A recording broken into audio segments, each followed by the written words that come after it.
It's time for Type 40 Live, the Doctor Who live stream magazine show for the weekend, across your view screen on Rumble, X, YouTube, and on Facebook.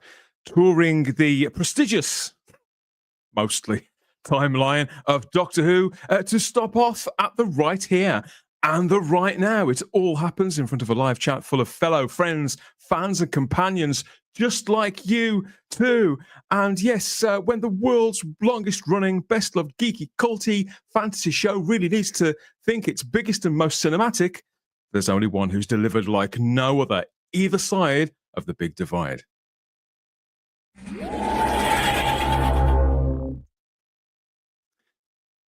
Getting comfortable inside this is pretty much my TARDIS, my happy place, I'd like to think, despite the fact it's so sparse. I'm Dan Hadley, Birmingham's king of the geeks. Welcome back to Type 40 Live, and a very special show. Well, they're all special in their own way. We're all special. We're all winners here at Type 40 Live. We've got some comments already from people out there watching, ready to join in and eager to add their 2 pennies worth to the chat and to the celebrations too. For one man in particular, there's more things to talk about as well. As always, well, we couldn't spend the entire time in the 80s, could we? We have to sort of dance around the decades a little bit. Otherwise, what's the point in having one of these and all these buttons and all those screens too? I never did find out what all of those did either, but I never really know what most of it does, come to think of it. But at least when I've got Simon Horton here, he's probably going to be able to fill in some of the blanks, or at least give me an idea where I'm going wrong or what I've missed. Hello all. Yeah, we've talked about this before, but I'm with you, Dan. I just love that console room. It is utterly divine. I can still remember when that console was revealed at the top of the 5 Doctors, and it was just so exciting because we all loved the white console room so much. But the console was looking a bit tatty, and then suddenly this comes along, and it's just, I still think it's the best console of all time. It's beautiful, it's gleaming, it's futuristic, it's majestic, it's bright, it's colourful. I just love it. Beautiful. It's a big ask as well, isn't it, to expect that we find out what everything does. It's part of the romance of Doctor Who. I was saying the same thing to Charlotte the other night, talking about a TARDIS console from way later. Remember that, Charlotte? It's like Groundhog Day. Yeah, but back in Classic, it was a little bit easier with the buttons, whereas modern ones have them everywhere. I would say it's harder in modern Who than in Classic. Yeah, well, yeah, I think when they've got things that look like really tactile, or with like pipes and funnels and things like that, a button is a button, isn't it? And you think, well, that could be the tease made, or that could be the helmet regulator. That could, it looks very sci-fi-ish. When something looks like they've raided a junk box, it's a different kettle of fish entirely. What I like about this as well is the moody lighting. What passed for moody lighting in the 80s there. Just a soft hint of cream. Yeah, I've got to say, this is my favourite sort of central part of the Classic era, because it looks so sort of delicate, but it's like sciencey and complex. Like, for me, that was a lovely sort of central part to all the Classic, but this one got it the best one, I think. I think they're trying to emulate a little of that with the current one, but it's not. It just lacks the warmth somehow. Simon, what do you think it is? Just a slight difference in the color palette.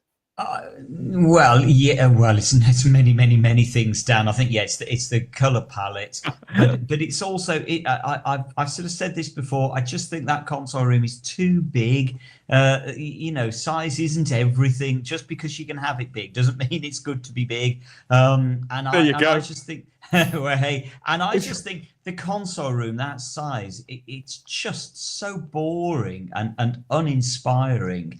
And so I think that's the problem. That's why it doesn't look warm and welcoming in your. But you're right, Dan. It is the color palette as well, because it's so cold, so clinical. Generally speaking, isn't it? Now, on this edition of the show, we matched the green splat here with the outer space traveling title sequence of the early 80s there. It's a new combination, and although none of us are dressed to match it, Anthony's lighting isn't far off. Hello, good evening. Hello, good evening, and welcome. That's very moody lighting. Welcome back to the show. Lighting. Do you know what I thought? I thought when Dan told me this week that we were going to talk about Graeme Harper, he sent me a text and he said, "You can't cosplay as him, surely." So I thought to myself, well, it's a big ask. So I thought I'd go for Daleks instead, and I thought I'd go down for moody Dalek lighting, Khalid lighting, in fact, and a Jaws t-shirt. I'll tell you what, if there's something you want to have to keep any sort of burglars at bay, the silhouette of an actual full-size Dalek, it's going to do the trick, isn't it? It's going to put Absolutely, yeah. When this Dalek was delivered, I had to have my windows taken out to actually get it through the door, to get it into the house, through the window, because it didn't actually fit through the door. So it was a spectacle in the street. It's utterly fabulous, Anthony. You will spot. I have my tiny Dalek behind me. There was me. Thinking, oh, I'll have a Dalek in this evening, and then you have to go and trump me. But this one, I have to say, this is a talking Dalek, and it will talk. Except, I pressed the button. It takes a while. Poor thing. It's how many years old now? About 40 odd years old. 50 years old. 50 years old, actually. It takes a while, Dan, I'm afraid. So be prepared at some point in the next 10 minutes. I'm not kidding you, Charlotte. At some point in the next 10 minutes, this will suddenly, unexpectedly, eventually start to talk. But Simon, don't feel put out, because you just said size and everything.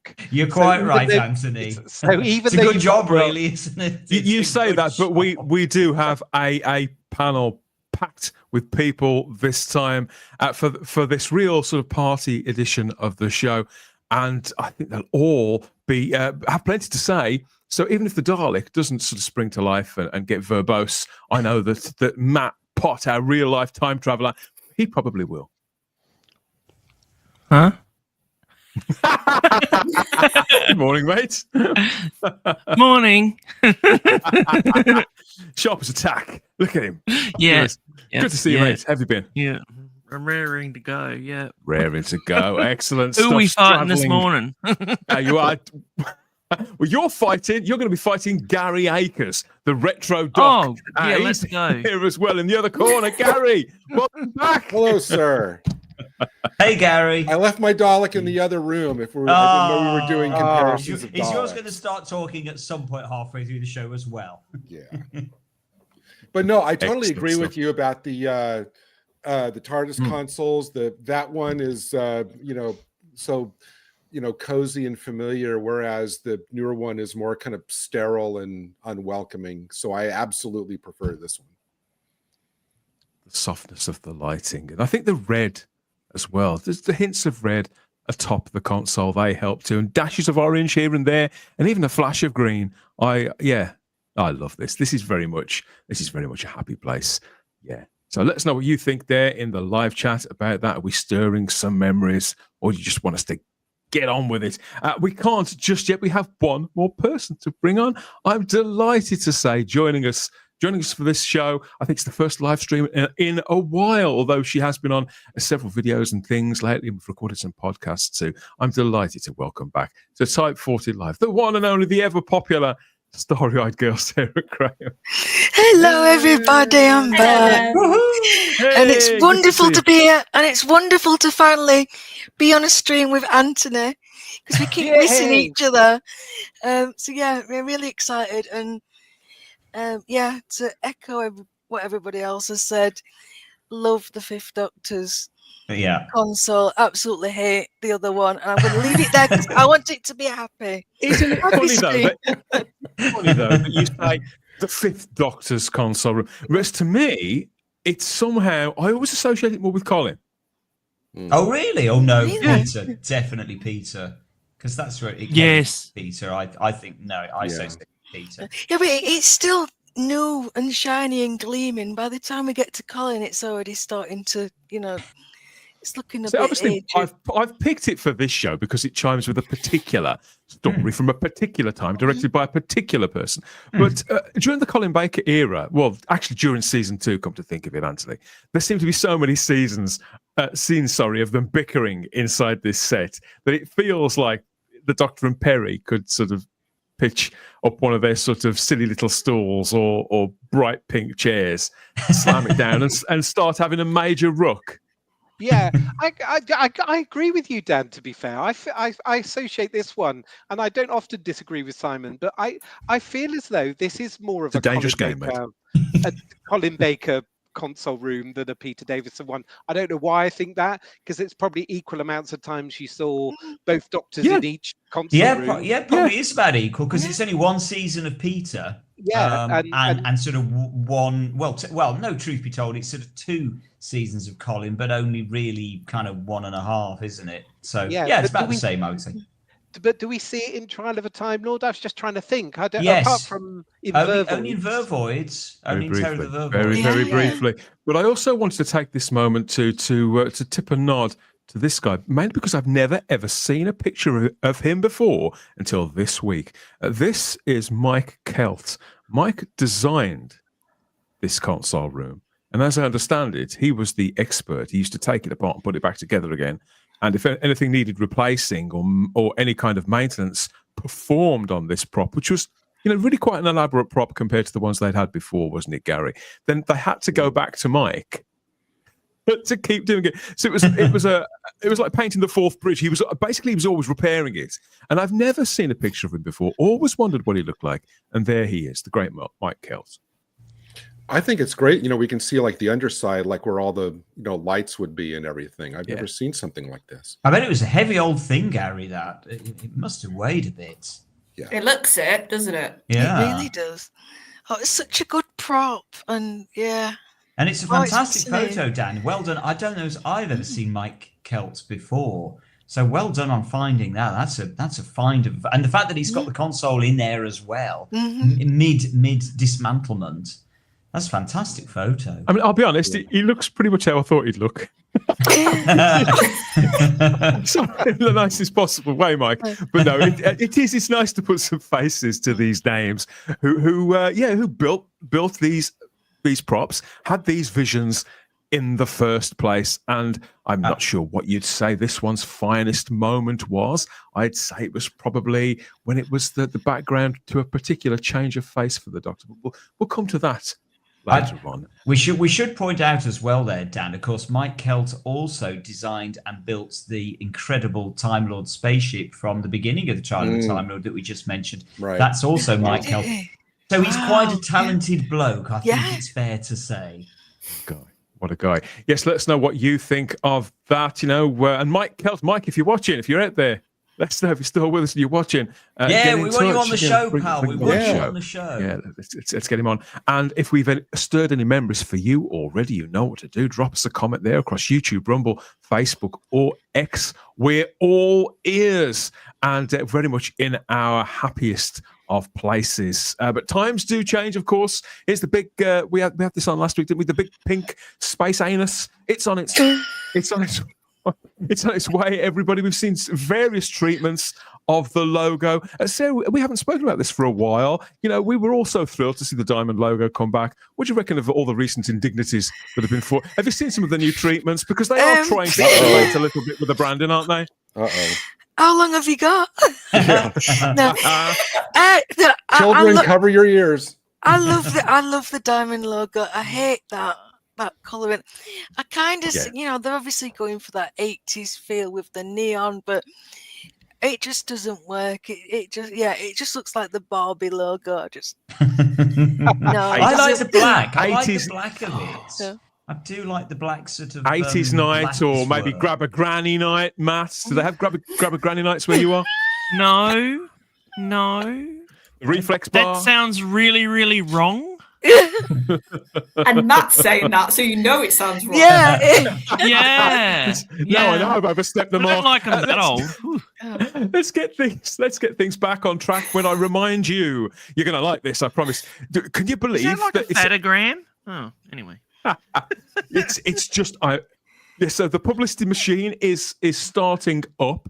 We've got these infographic things that are turning up all over social media with quotes from the new trailer and all that. I mean, all that's all well and good, isn't it? You know, I'm all for that sort of thing. It's what they call viral marketing, isn't it? But it's the little treatments to the logo. This is the lippy logo, Sarah, the more common one that you're seeing all across the social medias at the moment. That's very much everywhere. But they have started to sort of enhance that too lately with these. So this is the brand new sort of infographic things that actually move, reminding us that it's only 1 month. Well, less than 1 month now. Only 1 month until season 2 of all new Doctor Who begins on BBC One and on Disney Plus internationally. So just a month until all hell breaks loose again. Charlotte, I mean, are you counting the days? The BBC clearly are.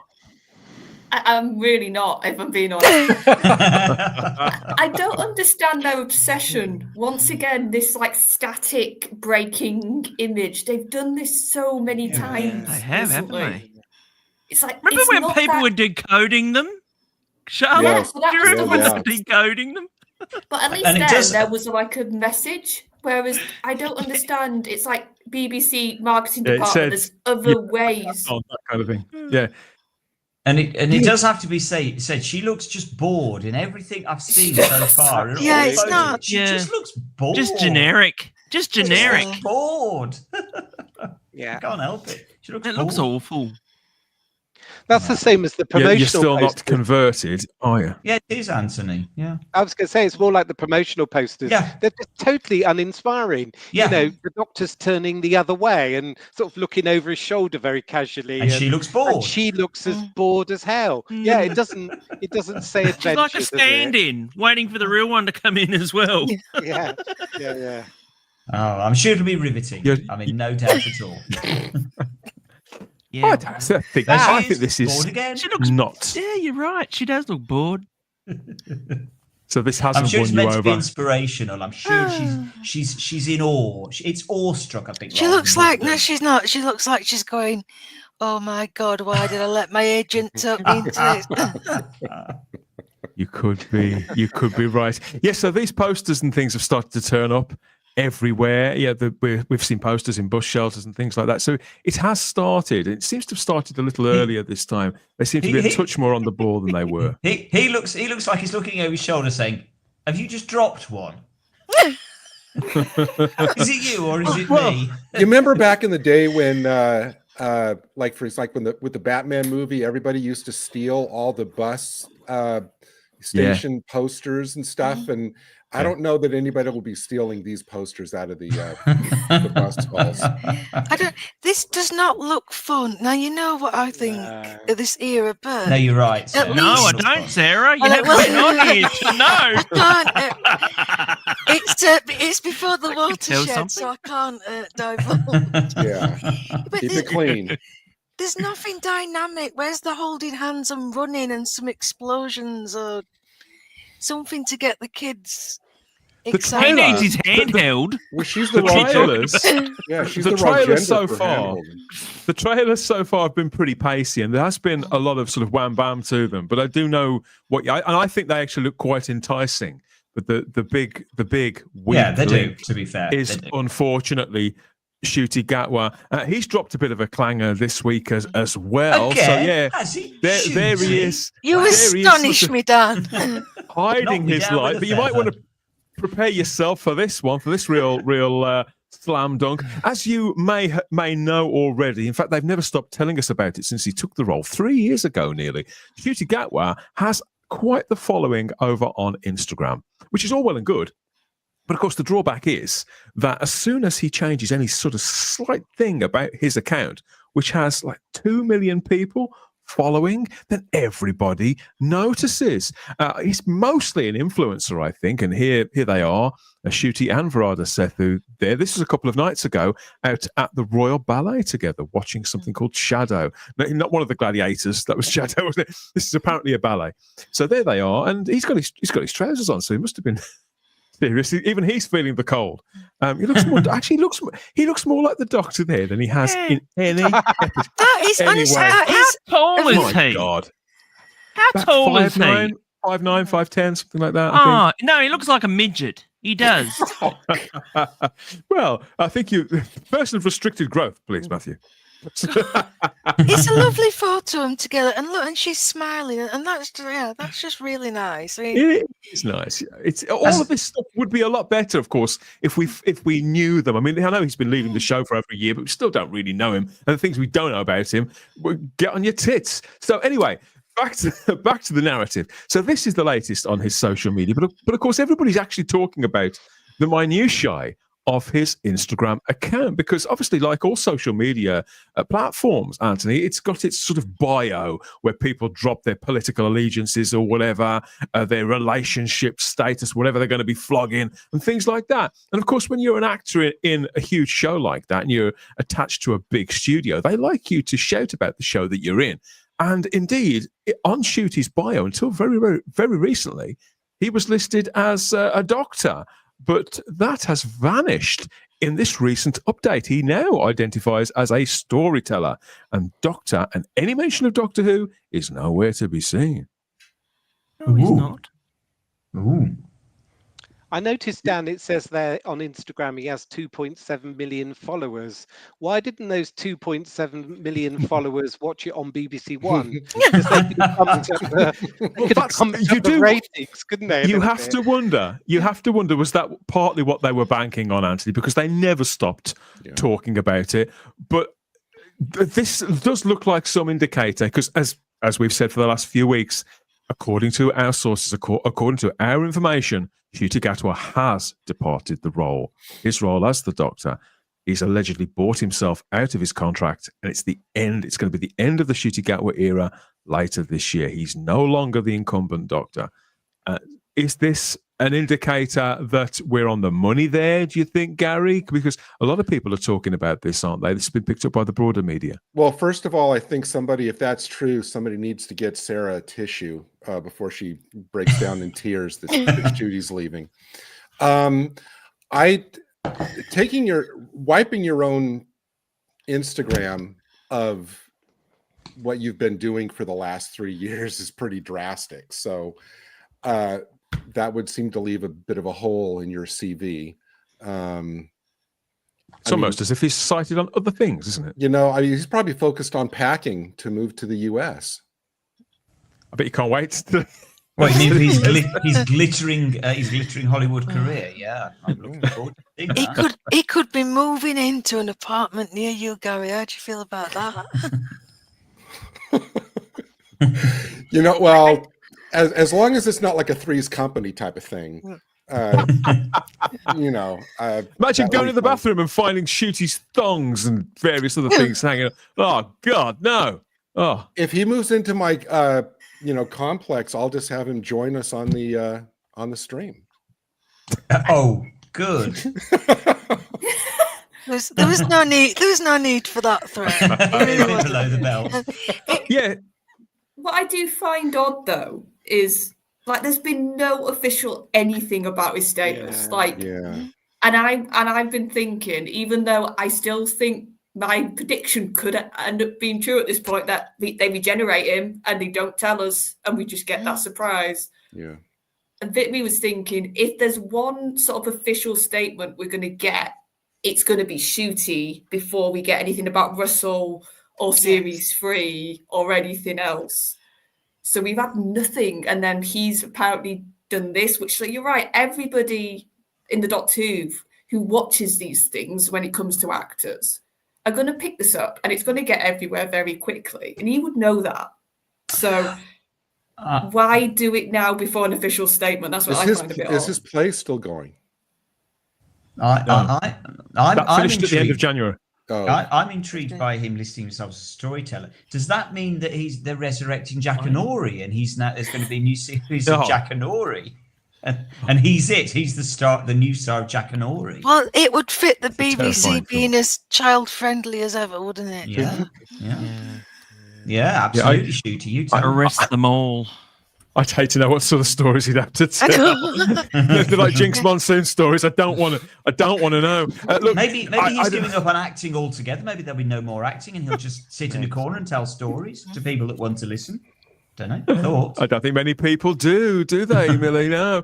Listen, I know that everybody is probably gutted about this, and particularly if you don't follow him on Instagram, Simon. I know you don't use the platform. You'll be devastated. I certainly don't. We're here for you, Simon. We're here for you. Thank you. Thank you. Obviously, if you are an Instagram user and you do follow Ncuti, let us know what you think of it. I mean, is this just something that Ncuti is following a new trend? Is stripping things back now in vogue, because Instagram is a widely used platform, but it is probably the most fashionista. It's the most that's all about visuals, all about surface, I suppose. So is this just the latest trend to strip everything back like that? And are we looking for patterns and things that aren't there, Anthony? Because there could be another story to this. Yeah, and there absolutely could be another story, but it's really interesting that he has suddenly removed that from his Instagram, and it's almost like he doesn't want the association with this series. You know, it feels a bit like a bit of a poison chalice. You know, that association. I just get this feeling that, you know, when we talked about this before, when he was on the Graham Norton show, I felt that he had gone at that point. And the fact that he had done Comic-Con, I know I've said this before as well, I felt he had probably mentally gone at that point and was able to do that. So to my mind, he was always going. And I feel as though that kind of Instagram tweak, it's a bit like Facebook, isn't it? I'm not on Facebook, but it's like when you change your relationship status, you know, it's a message, isn't it? Are you suggesting that he has? Are you suggesting that he's consciously uncoupled from this bloke? I do. I absolutely do. Yeah, I do. I read this on social media this week, and I actually felt that there was a kind of it was put in a distance. I'd be really. It's fascinating. It's a fascinating tale to be told at some point, isn't it? About how that relationship potentially broke down. You wonder, don't you, Anthony? I mean, if you're correct with what you're saying there, allegedly the same thing happened with the last incumbent, with Jodie Whittaker, in that her agent sort of wanted Jodie to distance herself from the role because it had gone tits up, like Colin says. So is Ncuti Gatwa's agent doing the same thing, sort of advising him, look, you better just distance yourself from think long term. And if that is the case, when did Doctor Who become such a toxic brand that once you've been in it, you've got to distance yourself from it? Something's wrong somewhere. It's not working, is it? As a brand, I wonder where they started going wrong. As a brand, it is calcifying before our very eyes. It is bizarre, genuinely tragic bizarre to see the latest update over on Instagram for those who can't be bothered. Is this? It says all you need to know, really, doesn't it? Ncuti. And he looks like Katie Price, that guy in the middle. He looks Katie Price. He is. Well, to be fair, Matt, he is kind of like the male equivalent of Katie Price. And he's got Harvey there next to him. I see that and I think, wow, this just couldn't be further from the robots of death if it tried. And I know where my heart lies. Oh, Simon, I absolutely agree. Because last week we were talking about Series 7, and all this week I've been enjoying Series 7. It was something that Gary had said last week on the show. Gary, I think you had said it. You know how fantastic those stories are in Series 7, and how that picture is a million miles away from that. It's incredible, isn't it? It's incredible. It is. Right, it's sad though, isn't it, Anthony? It's sad. We do like to deliver the incredible here at Type 40 Live on Rumble, X, YouTube, and Facebook. Lots more to come, as always. We're going to check in with the live chat in a moment. But I'm happy to say that recently, of course, we like to do this every now and again. You know, we like to upscale our endeavours here at... They started laughing already. I'm just reading at some of the comments in the chat. He's preparing himself. Oh, no, I can't wait for you to start showing them. Okay, yes. So we do like to upscale things every time, don't we? Every time we take a break, we like to come back with something else. And we love the interaction too. So if you are on Instagram and, you know, if you're following Ncuti or not, come and find us there, Instagram and X, as always, at Type 40 Doctor Who.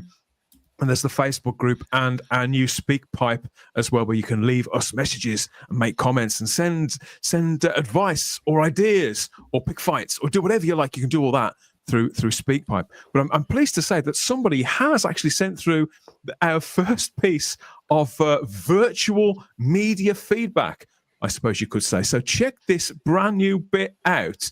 We've never had anything quite like it, and the name, it's come from Cardiff. There's a name attached. Oh, I say.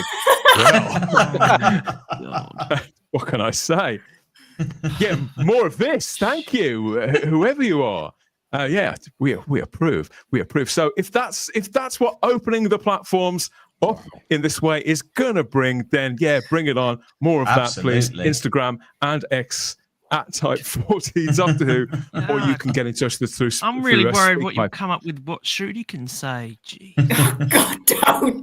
That clip will be on continuous. That'll be on continuous loop on Dan's computer now. Matt, that's genuinely been sent in. No, not with my name on it. I hope. Whoever sent it, well done. It's cracking. Yeah. It's a good. It's a good job. It's a good job. Yes. So we want. What else do we want? Yes, we want more. Definitely more of that. Thank you, Verada.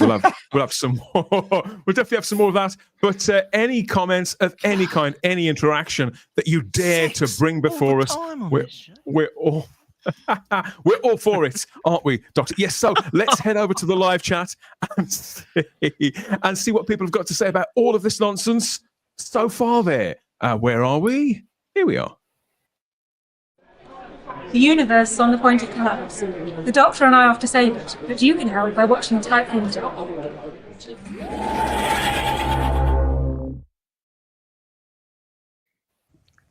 Thank you all for your patience and your indulgence. We are here watching you, watching the Whoniverse. And yeah, we've got some great comments there across YouTube, Rumble, Facebook, and X. Let's see who was here early doors. Oh, there's quite a lot. Good to see you all. And I can't wait to get started. Oh dear. I think, as ever, we are performing a brand of therapy here, Sarah. So in your time away, nothing has changed in that respect. We're doing our bit for the mental health of this corner of Doctor Who fandom. What else is? So let's see who's here first. Let's go as far back as we can and say hail to Lord. Oh, thank you. And Crimpline. Good to see you guys there. Into so hello, Stephen. I have to go. You can't wave, Charlotte.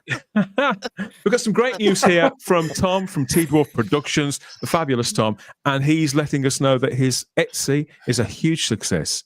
So he's making another wind-up servo rope. So this is brilliant news. Tom. Very good. We're really glad he's made the leap, aren't we, Simon? Yeah, absolutely. And Tom, I absolutely put links on the Facebook page. Yes, please. Type40 on the Whonatics. Put the links up there. Get the word spreading. Go for it, Tom. Well done, you mate. Yeah. Really good. Sounds good. Yeah, good stuff. Congratulations, everybody. Hello, Peter Harrington there in the live chat. Peter. OT is checked in too. We have Robert Payne in the house as well. Good to see you, Robert. So lots of the familiar names, Sarah, but there's lots of new people too, I'm happy to say. Vanessa's back as well. Oh, Vanessa. Hello, Vanessa. Good afternoon from Vanessa. Woodhouse 122's in as well. Anthony, what is that on his... Oh, probably best I don't ask. It's probably obscene. Isn't that a program called? I was terrified by that program when I was little. Wasn't it called Animal Crackers or something? And that blue bear sort of lion thing used to jump around. Used to terrify me. So whoever is behind that picture, that was really scary. When you were 5. You tell him, Anthony. Yeah. Domgo says evening to everybody, and so does Cheryl there, Gallifrey Angel. Cheryl. Hi, Cheryl. Hello, Cheryl. Back. Domgo says a TARDIS console isn't complete without a portable telly in it. Right. And you have to pull it down. Absolutely. Yes, to be able to move it. I like those. I like the pull down ones as well. Of course, that's in reference to, because that was a big deal when they decided they were going to inset monitors into that prop, wasn't it, Simon? It was revolutionary. Oh my goodness, those little monitors. Talk about state of the art. They were bleeding edge. I don't know about cutting edge. I always wanted one of those. Yeah. They were the little portable ones. They were fantastic. Yeah, great stuff. Cost a fortune, Matt, back in the day. Yeah. From Japan, I reckon. Mm-hmm. We've got Rob Alexander in the live chat too. Garbage as well. Good to see you too, Garbage. Hello, Garbage. And Dongo says he wishes knew who would ditch the police box doors from the inside. He says it just looks daft. I agree, Dongo. This has annoyed me since 2005. Seriously, it's never, ever worked. I still want a passageway. I still want that secret passageway that no one ever sees. It used to work with those lovely white doors. It just worked. Do you know what, Simon? Do you know what, Simon? I thought you were going to say that's annoyed me since the Peter Cushing movies, because they do exactly the same thing, don't they? They did the same thing in the Peter Cushing, but it doesn't worry me in the Peter Cushing movie simply because it's a completely different console room. It's a completely different TARDIS. He's not a Gallifreyan. You know, I can live with it. I can live with it. We've got to have a pet peeve show soon, haven't we? Yes, I think we're going to have to. I just want to say hello to Luke go on in for the live weeks, chat. Dan, a pet peeve show. I have to say hello to Luke in the live chat. Luke Walters from Cinescope, who's been joining us on Mondays recently. He's there in the live chat, raving about the Peter Cushing movie Daleks there. Good to see you, buddy. Oh, I love those Peter Cushing movie Daleks. They're the best. Dwayne's in the live chat too. I think I've got some of these comments out of order. It's got Cinescope. Well, then it's timey-wimey. That's exactly how it should be. Yeah, it's all part of the fun. Yeah. Because Luke says he loves the 80s TARDIS, but it's hard to beat Capaldi's. Oh, okay. Yeah, I'm with you on that. I like a library. Left field. The only real contest. Capaldi's is a good one. Got hello, everyone, from Dalek Lives Matter, which is still one of my favourite names seen on this. And thank you, everybody, for all of this so far. Whatever happened to the fault locator? Asks Richard Brooks. Oh, I think it got jettisoned back in 1967. To be perfectly honest, it's such a shame. Along with the food machine. Oh yeah, they should both return. Yeah, they should both return. Not since Planet of Giants. That was the last story. You're right, actually. Is this my imagination playing tricks on me, or has the fault locator been mentioned in New Doctor Who? I'm convinced it has. Ooh, somebody in the chat will tell us. I don't know. Possibly mentioned, but I don't think we've never seen it. Yeah, I'm sure. I think when Jodie's doctor regenerated, it said that there was a fault. Well, the fault locator is what kicked her out of the ship. Now. And we've not seen it since. I didn't say it. Send all your problems to this guy. We are well blessed with the comments in the live chat. Lots of people saying hello to one another, as well as saying hello to us. Thank you so much, everybody, for all of these comments so far.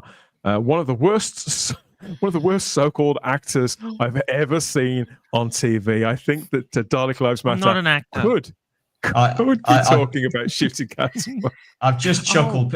You can't possibly ring it up, Dan, but Pure Historical has just put a brilliant comment in the chat about what Shooty's fault locator is actually called. And it's brilliant. It's brilliant. Well done, Pure Historical. I don't know. You can't say that. No. Bye-bye, YouTube. It does work. It rhymes and it works. I mean, Pure Historical's got a point. And we have, lots of the same old. It went wrong 7 years ago. We know TARDIS travels. We know. And by all means, let it all out again if it helps. I think it does help. Group therapy. Sam from SK Props is into, hey all, me and Sutek the cat are here. Now, we had a picture. Sam sent in a really funny picture of her cat sat on top of the TARDIS. I think it was on the show before last. I saw it. Absolutely. She has sent me another one, but didn't have time to include it in this show. But we'll make sure we have it on the next show. Thank you, thank you so much. What a brilliant name for a cat! Fantastic. Yeah, it is. And thank you for all of the comments. We've got a lot to get into on this show, and I'm sure you're gonna. Oh, who's that? Simon Ashley. Yeah. Hello, Simon. Good name. And Lee Smith. So more of the regulars coming in as we speak. For Quick, sites the door's closing. Come on, hurry up. Only so much room because we have got to get into the bulk of the show. We're going to shoot off back through the decades to talk about one particular big old birthday boy. And in the process, I think uncover, unearth, and celebrate some of all of our greatest hits, whether you started watching in the 20th or the 21st century. There's a lot to talk about when it comes to this person in particular. Hello. I'm Philip Roy, playing the Doctor in the Doctor Who fan film Doctor Who Meets the Scorpion. I've been on quite an adventure, and this is most definitely the Type 40 podcast.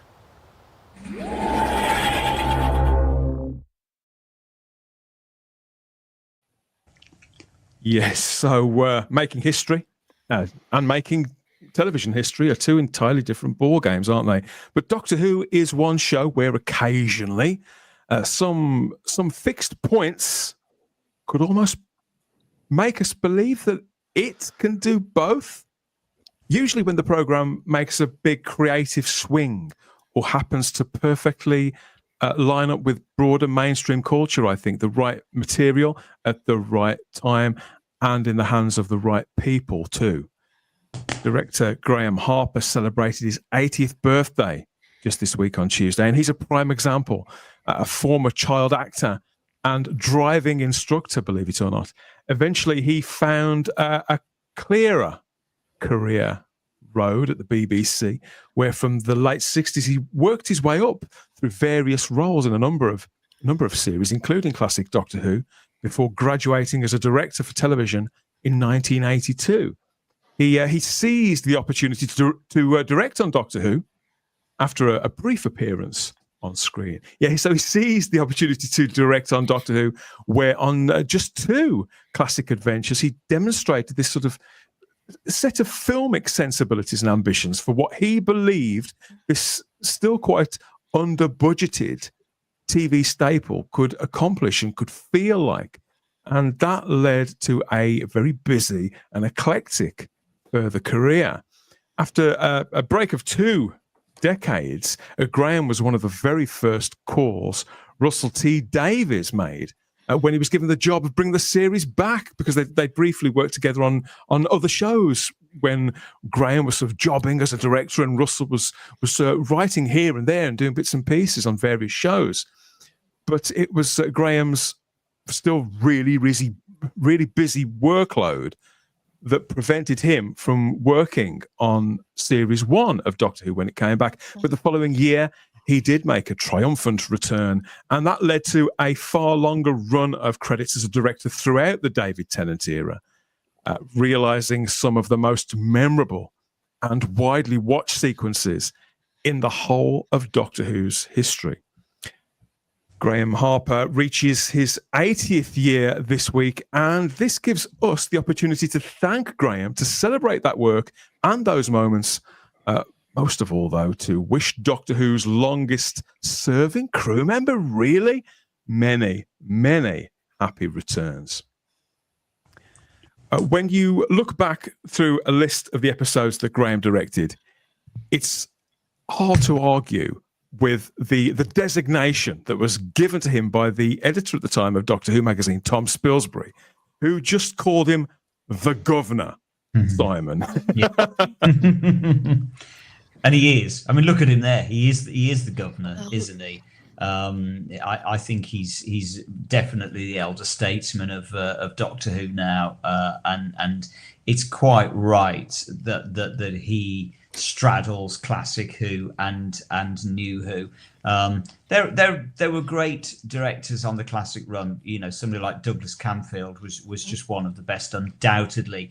And I think it's fair to say that had Dougie still been alive, I'd like to think he probably would have got onto New Who as well. But nobody is more deserving than Graeme Harper, because he is an absolute heavyweight when it comes to directors. I still remember I was, what would I have been, 16 at the time that the Caves of Androzani started. And I still remember just that opening shot of the Caves of Androzani. And it's such a bravura shot. It's so confident. It's so out there, that opening shot with that high angle shot of the Doctor and Perry coming out of the TARDIS. Yeah. And it's ages before he cuts to them in close-up. It was really brave cinematic filmmaking, this. And I remember as a 16-year-old just suddenly thinking, wow, I don't know what's happened, but something's happened to Doctor Who, and it doesn't look like it looked like last week, or indeed the week before that. You're quite right. It's something as simple and as every day, or every few episodes at least, of the classic series, as as regular an occurrence as the Doctor and a companion leaving the TARDIS to go off on a new adventure there. The fact that he could make that look different from the very, very get-go as well, Charlotte. It takes quite a lot to make your mark on a series like Doctor Who, isn't it? Because part of what we enjoy about it is the formula. Yeah, and I think especially when, like, it's not easy to direct the show because you're not directing just humans. You're directing creatures and aliens and stuff that isn't even technically there sometimes. You're having to sort of, in your head, input the creature. And I've always thought that must make any director's job, I think, hard on this show. And what Graeme does so well is, whether it's a human or a creature, he frames it, he directs it, he puts it in a certain light that it evokes a feeling, a tone, an emotion. And for me, it was because it was in New Who with the Cybermen, because that was my first experience of them as a creature. And so many of the shots evoked this: they are deadly, they are scary, they are inhuman. But what also I loved about his direction in that two-parter was, but then when the shots, it wanted to focus back on, actually, there's a real tragedy to these things because they used to be human. I mean, you've got that scene when Tennant's Doctor is in the sewers with one of the resistance members, and they deactivate the emotional inhibitor. And that's heartbreaking, that scene, when you hear the voice about her saying, "Oh, I'm going to go to my wedding." And it's the shot that it sort of, I think a lazy director would have just done it flat, so you could still see the human and the Cybermen, but it focuses in on the Cyberman in that shot. So you fully experience, this was a human and this was tragic and this should never be. And Graeme does that so brilliantly with something so, I would say, extraordinary, like a Cyberman, for example, or when in Utopia, I think that moment when he's not the master yet, he's still the professor, when Yana is basically creeping on his assistant when he's about to kill her. And that's before you even know, if you fully don't know, like I did once again, I didn't know the context of the classic at that point, but I didn't know what he was becoming. But you instantly were like, this is no longer that cuddly, lovely grandfather character. This is something deadly, once again, sadistic, menacing. The fact how he shot him coming up with those wires, it's just incredible what Graeme does. Oh, he's muted. I was. Oh, there he is. It's okay. I let me take a second and I'll realise. I was thinking about this because on this show we do try to avoid, in all sincerity, avoid cliches, and so things like grittiness and scariness and an adult and all those things, they kind of go without saying. But I think there are other sides to Graeme Harper's work, and I think the stuff that you're pointing to there, Charlotte, that's actually the most important part of it. I think it's how he handles, despite whatever's going off there, however expansive things may be, whether the stakes are really high or because often his episodes are so tense, but because it's the focus on the characters and extended time with the people, with these people in really quite outlandish stories, to sell us on the situations that they are in, even when there's not that much dialogue to work with. It's really quite simple stories. It's all about how you show on screen, isn't it? You don't need dialogue, and I think that's the other thing. A lazy director relies on dialogue, whereas somebody at top of their game can basically create their own dialogue without the words. Yeah, and that's what Graeme does brilliantly. Well, of course, it's a cliche, but it's true that a picture paints 1,000 words, yes. And that's what Graeme does. Is he paints pictures, and you're right, Charlotte. He almost doesn't need the dialogue because he's telling the story visually That's why he's so accomplished in what he does, is because he's able to, just without dialogue, with minimal dialogue. I mean, again, you think back to Androzani and towards the end of episode 1, and this is why, as I say, at that point, the end of episode, by the time we got 25 minutes into episode 1 of Androzani back in 1984 when it was first screened, my brain was beginning to melt, because it was like, this is Doctor Who has suddenly gone from 4:3 to widescreen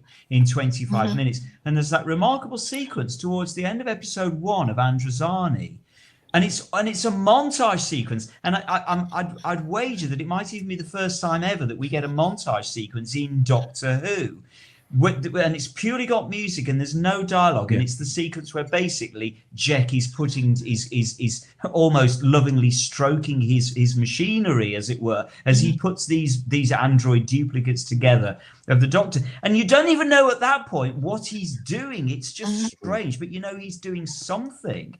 And this weird montage sequence just sort of elevates the whole show into something it wasn't before. And it's pictures. There's no dialogue. It's purely pictures that he's telling it through. It's very clever. Both of those 80s stories, The Caves of Androzani and Revelation of the Daleks, 84 and 85 respectively, they are the work of somebody who'd only been a director professionally for a couple of years, a freelance director, not that much work in that respect, sort of officially under his belt. And yet look how stylistic and confident they are, Anthony. They stood out at the time, didn't they? And they still, even after 4 decades, they still stand out now. Yeah, I would agree with everything that's been said so far. I mean, Graeme Harper is, he cut his teeth, didn't he, watching some of the best directors directing Doctor Who, or certainly from the classic series, being a protege of Douglas Camfield, certainly will have helped, that what was going to sculpt his kind of later directorial kind of stories like Caves of Androzani and Revelation.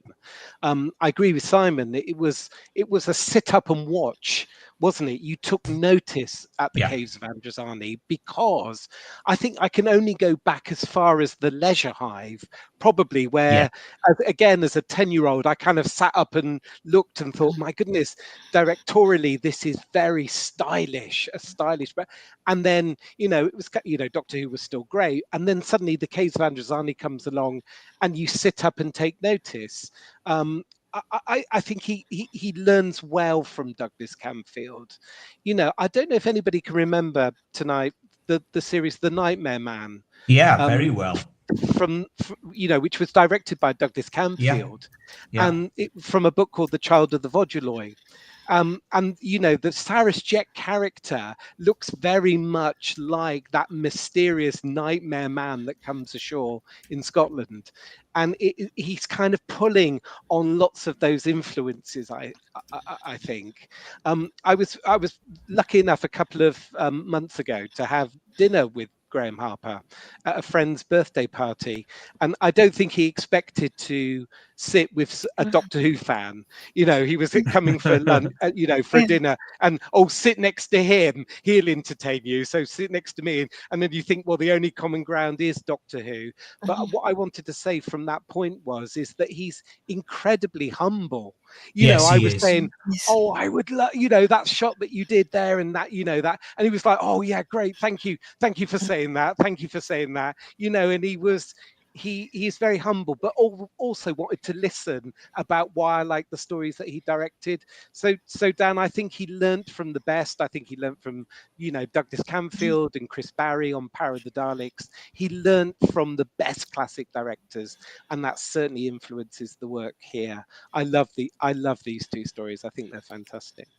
Because there were several roles that he had at the BBC throughout the 70s, production assistant and floor manager and all these other things on various shows. From as early as Power of the Daleks, he was sort of around Doctor Who, Gary, but it wasn't until the Seeds of Doom that he got to really get into the trenches there, as you quite rightly said, Anthony, with Douglas Camfield.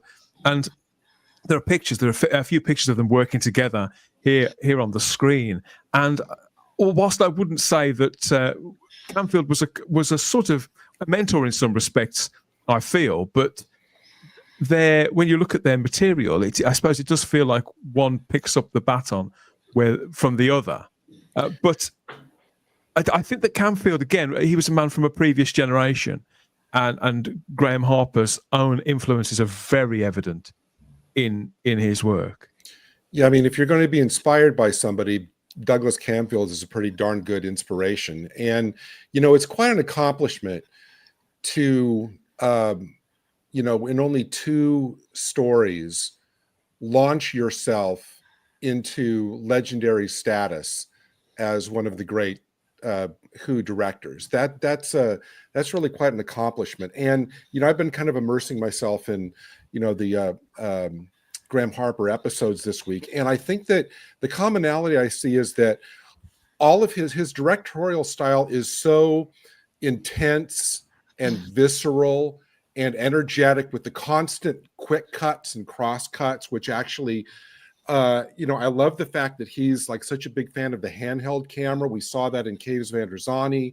We see that a lot in his newer Who stuff, because what that does is that puts the audience right there in the midst of the action. The audience isn't separated from it, like when in 42, when the pod's detaching, we see the Doctor from Martha's point of view. We're right there. We're not like just viewers separated from the action. I think that has a lot to do with the power of his style. And I know that he was kind of a renegade in that he didn't like to be up in the booth directing, giving his directions through the filter of a floor manager. He wanted to be down there on the floor with the actors, and all the cameras, which was kind of unheard of. But I read something Peter Davison said that it's more common now, isn't it? In the 80s, it was really rare as rocking horse.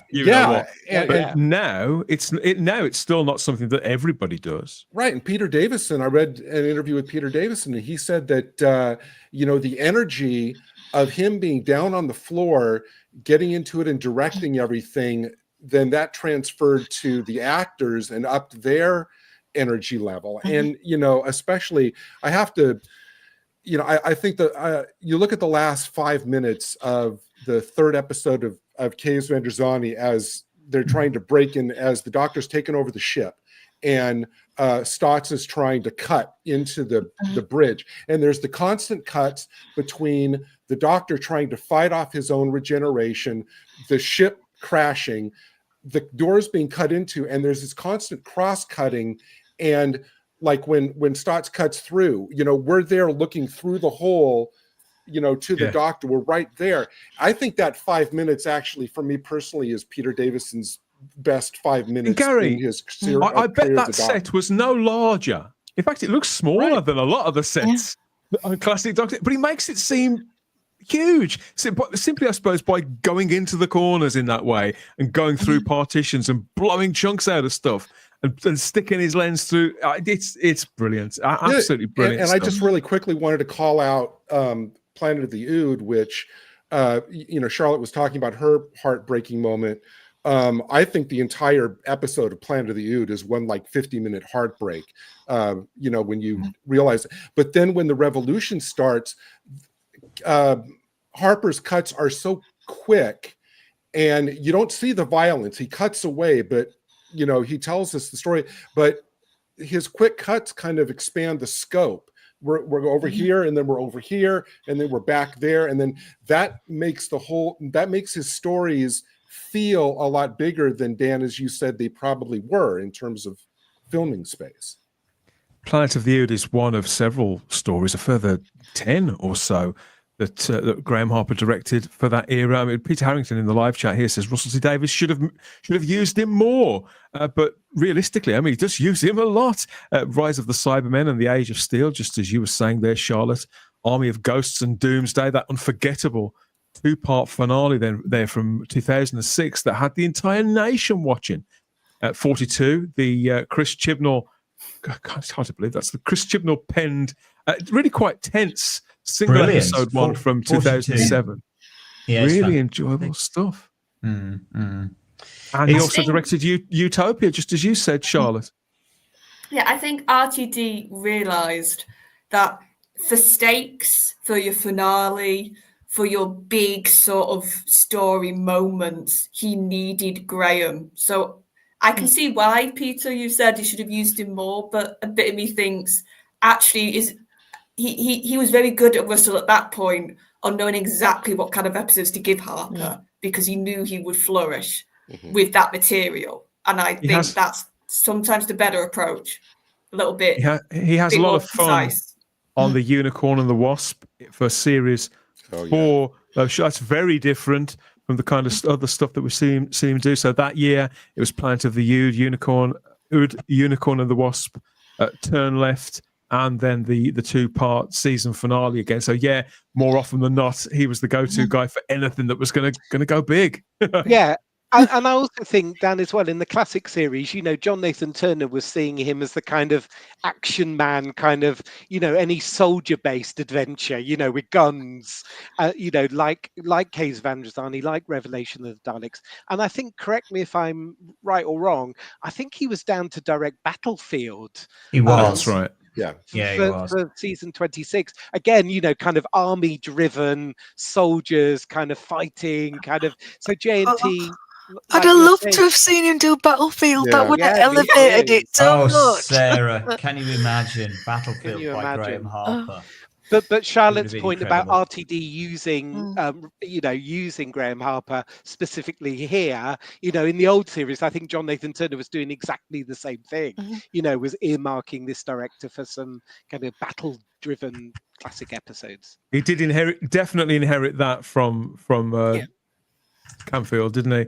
Domgo says after Davison, J&T lost the plot a bit. Well, that's a whole other conversation, isn't it? Yes. What else? Let's see what we've got in the live chat here.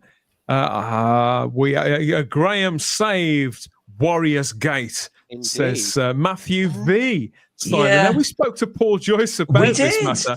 It's somewhat of a point of consternation. It's true, but it's not true. I think that's absolutely right, Dan. It's true. There's not, and I have just said to Matthew V in the chat, yes, indeed, in a way he did. But you're quite right, Dan. In a way he didn't, because Paul Joyce was clearly a very visionary director himself, and aesthetically, you know, quite breathtaking. And so there's no two ways about it that Paul Joyce brought an incredible directorial style to Warriors Gate. But what is absolutely true is that Paul Joyce, by his own admission, was sacked. I think, as I recall, he said 3 times. He was sacked 3 times from Warriors Gate. And even when he wasn't sacked, as we understand it, Graeme Harper still did some directing from the floor because Paul Joyce was up in the gallery, as we said, and so Graeme Harper was down on the ground in the studio floor, and he was doing directing. And certainly, as we understand, once Paul Joyce left the production 3 times, that's when Graeme Harper stepped up and became de facto director of it. And so, it's a little bit like the story about Poltergeist. Who directed it? Was it was it Steven Spielberg? Was it Toby Hooper? Don't know who directed Warriors Gate. I'm sure they both have Graeme Harper and Paul Joyce have different takes on it, but certainly there's no two ways about it. Graeme Harper had input into Warriors Gate, and it's breathtaking as a result. Is that because John Nathan Turner played an active part, didn't he, in Harper getting onto the directors, the program, the in-house mechanism by which people could move from one department to another because they realised he'd got ambitions and had talents in that area. So they channeled him in the right direction, didn't they? To the point where he was able to graduate in 1982. But of course, the BBC only employed freelance directors, something along those lines. Yeah, I feel that's right, Dan. I think John Nathan Turner, correct me if I'm right or wrong again, but I think John Nathan Turner's favourite programme was Angels, or one of his favourite programmes was Angels. And Graeme Harper was directed a few of, had directed a few episodes of Angels. So, you can imagine John going, oh, I want him on my show. I get a sense of that. I'm right. I might be completely off beam on that one, but I feel as though John Nathan Turner loved Angels and probably spotted him there. That's what I think. Will Hadcroft said that Harper's decision to change the lasers to actual bullets made all the difference to the cliffhanger of part 1. Now, I suspect he's talking about Caves of Androzani there, because it's the harshness of the sound of actual bullets, isn't it? It's at a time where everything had gone Star Wars and there was different coloured laser bolts flying around in any escapist show you could care to name. For Doctor Who to go back to sort of bullets, projectile weapons, Gary, that was noticeable at the time, wasn't it? And I don't know whether that is the Camfield effect again, or whether it was more from Harper himself and having the instincts for making something that was deliberately more visceral and more real to us in the 80s. And he didn't shy away from from violence on screen. He didn't dwell on it. But for example, the scene where Jack's mask gets ripped off. I mean, we're right there, to see it. And where in Revelation, when Davros's hand gets blown off, I mean, he doesn't dwell on it, but he had no problem with, getting us right in there on the violent aspects of it. Again, he gets right on the floor. He's either up there somewhere or down on the floor, or he's behind a wall somewhere, Matt. It's such an evolution and so much fun to watch as well. Adds an extra dimension to a show that was shot on a flat studio floor most of the time. What have you got a favourite Graeme Harper directed story from either the 20th or the 21st century, or do you view it all as well? I've always liked the marriage of the two between the old and the new, and that was Time Crash for me. In that, the style married it married the two shows together in a way that you felt like they belonged. And I don't know, probably because he'd had that experience working with Peter as well, so he knew how Peter's Doctor had worked, especially at his peak. Mm-hmm. It was like the ultimate peak, wasn't it? Mm-hmm. So you just feel that Graeme's presence is felt in the actual show itself. I mean, I remember seeing, I didn't even know who Graeme Harper was, but I remember the first time I ever came across him was on the DVD making ofs, and for Caves and that. And you could just tell straight away that he had a presence that, he was like, oh, he knows what he's doing. And when I actually I was watching Confidential, and I saw that he'd done the Cybermen episodes, I was like, oh, they got a professional in. I was like, this is the first time they've actually got a professional in to do Doctor Who. Wow. His presence brings a great sense of authenticity to something like 7 or 8 minutes worth of Time Crash, which was just a thing for children in need, which in 2007 that was, wasn't it? Which has now got a kind of near legendary status as well, mate. You're quite right nobody else could have done that, or if they had have done, they'd have made it seem like a spoof of some kind. And I think it had also helped. I think it had also helped that he directed both of them before that time. So therefore, he knew how he could marry the two together, and how they would respond towards each other, and knew the actors already and the way they perform. And how they would work together as two doctors together. Yeah, so he seems to be really good at connecting with his actors as well. Because I can remember also with The Confidential, I saw this like Matt, because I watched a lot of The Confidential back when it was sort of that era of Russell. And he was talking about the scene when Donna breaks down and she's starting to crash basically because she's got all the memories in her. So she's dying. Like, it's sort of a very poetic way they do it on screen, but she's basically dying on screen. And he said he could only literally do one take because Catherine's performance got to him so much. And you see a tiny bit of it on The Confidential. You can see tears in his eyes. And afterwards he said, I just did the one take because she was so brilliant and she hit it. And you could see he got so emotional. He was like, I couldn't even direct after that. I had to come away. And for me, that shows he's not, and sort of it connects to what you've all been said about being on the floor level, which was back in classic, something that wasn't done. He doesn't see himself as above actors. He sort of like, he really connects with actors and sort of appreciates them and for what they can do. And I think that's also really important when it comes to getting the best out of them, because if they feel like you sort of connect with them, they'll trust you more and you'll do things that maybe they won't do for other directors. But that's what I remember him talking about that scene with. I think he pushes Catherine Tate like nobody else does, including Russell T Davies, or did during that season. Now you've mentioned that, Charlotte. Yeah, that was clearly, and that was her best acting in that scene. Like Sarah, I bet you can add to this. We've all people who sort of are more new Who people. That scene just, there's something so visual, like, and it just, I can't think of anything else that hits as hard as that scene.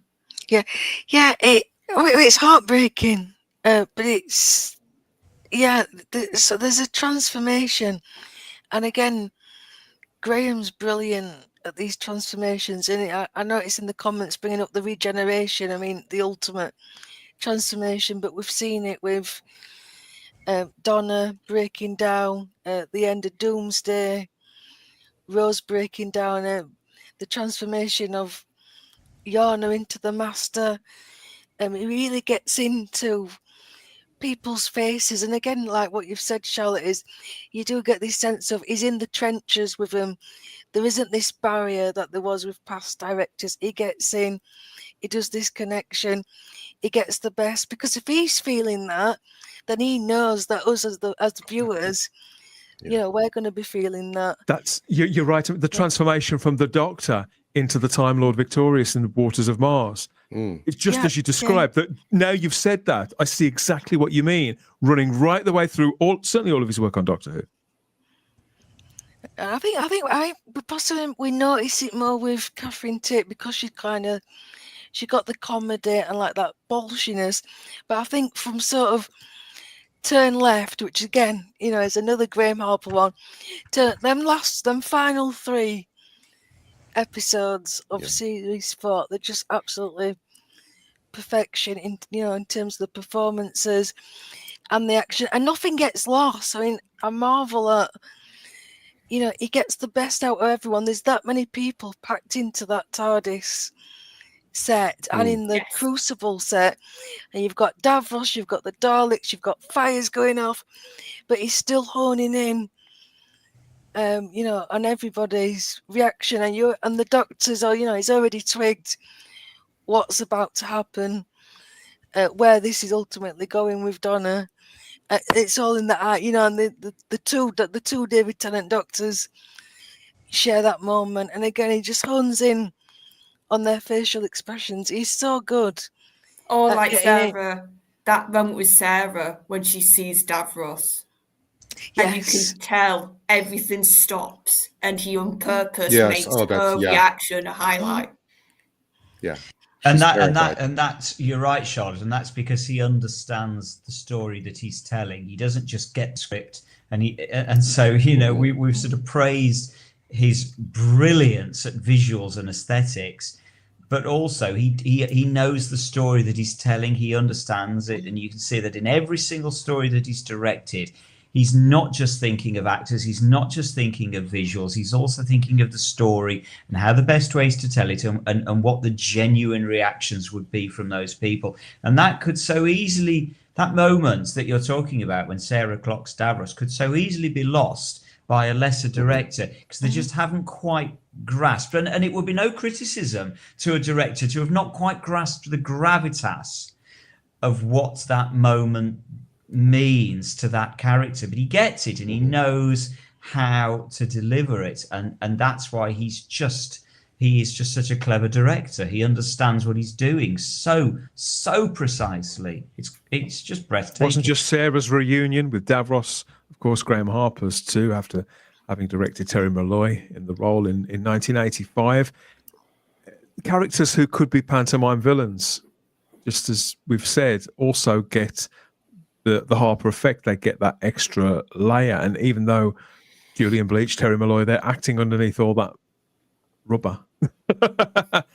I don't think the character comes through. The person breaks through. I was going to add, Dan, to the conversation because, like I was saying to you earlier, I've been reading. Well, I quickly read through a couple of aspects of Graeme Harper's book, which is called "Calling the Shots." And Charlotte, you are absolutely right, because in some of the early chapters, he talks about, well, the Doctor and the companion, they've had enough time to kind of rehearse their performance over many episode stories. So he says in his book here that he wanted to invest more time in the characters, the additional characters that are new to the story, because he believes that if you can get a contribution out of them, or a better contribution out of them, you're generally going to make the story so much better, because the Doctor and the companion have got this time to over rehearse, you know, episodes before, you know, they've done 10, 12 episodes before in the new series. But if you invest in characters, the people that come in and do the guest roles, you've got overall a better production. And that was one of the things I read in that book, which kind of sticks out in my head. So Charlotte and Sarah, you're absolutely right, because he says that in his book. Josh H in the live chat watching on YouTube said these scenes are drama making at its finest, from directing, acting, visuals, etc. How much of that are directors all over, Simon?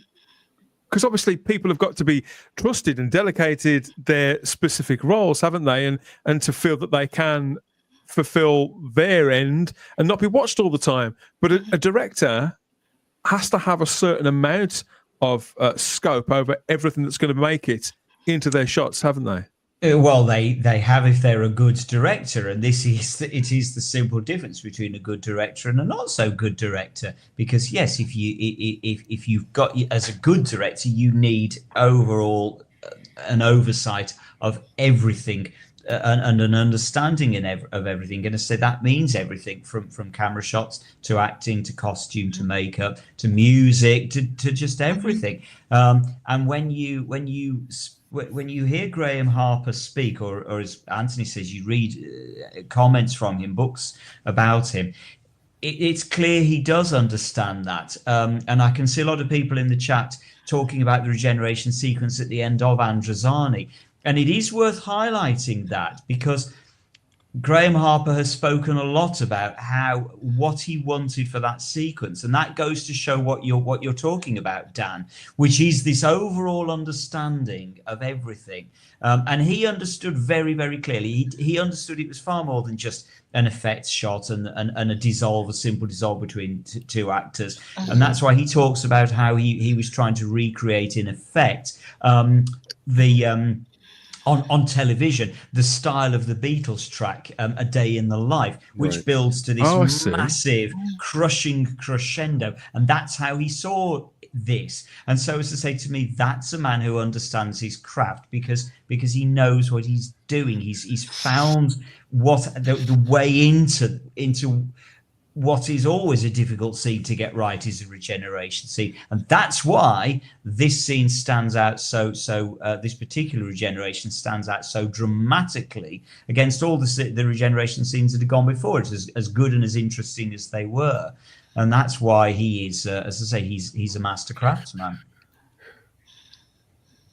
I also want to take a second to note that I have a lot of admiration for not only his technical craft, as Simon said, but his ability as a storyteller. Because one commonality that I started noticing as I watched a lot of his episodes together is that when one of his episodes is building to a climax or to a key scene, and he'll use like the rapid cutting, like in Army of Ghosts, when it's building up to what's coming out of the sphere, or in Turn Left, the scene with the final scene with Rose and Donna, or in Utopia with the whole build up to the master revelation. He'll use the cuts and with the music to build the tension, but he moves fast enough not to where it's distracting for the viewer, but he cuts it so that the viewer doesn't have time to get there before he wants us there. Like, we don't have time to go, oh, I think it's the Daleks coming out of the sphere, or it's going to turn out to be the Master. We're distracted by all this other stuff to where we don't get that realization early. We get that realization exactly at the moment that he wants us to. That he wants us to, and yeah. that is real storytelling craft. You're right, Gary. And the other thing that I think is really worth pointing out with Graeme Harper is, and Anthony, you mentioned The Leisure Hive there, directed by Lovett Bickford, which I think is breathtaking. The visual style of The Leisure Hive is just utterly breathtaking. But there is a difference between that style and what Graeme Harper does, because The Leisure Hive is so in your face, it's so obvious, it's so visual, it's so unavoidably different. And I love it for that. But what Graeme does is it's very, very subtle, and it's actually difficult to notice. So I remember, again, the first time I watched Androzani, I couldn't put my finger on. You can put your finger on immediately what feels different with The Leisure Hive. You can't so much with Androzani, or indeed any of Graeme Harper's stories.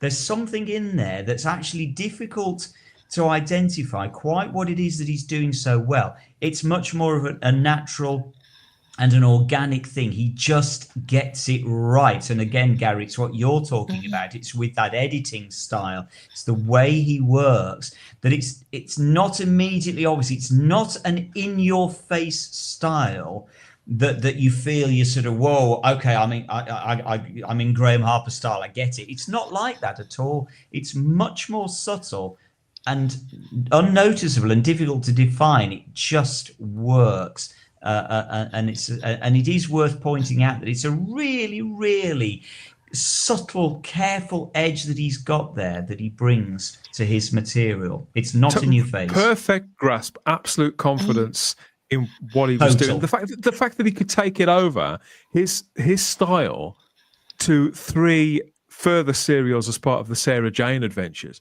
which was obviously it's a kid's show. It was shown not just before the watershed, it's been shown before tea time.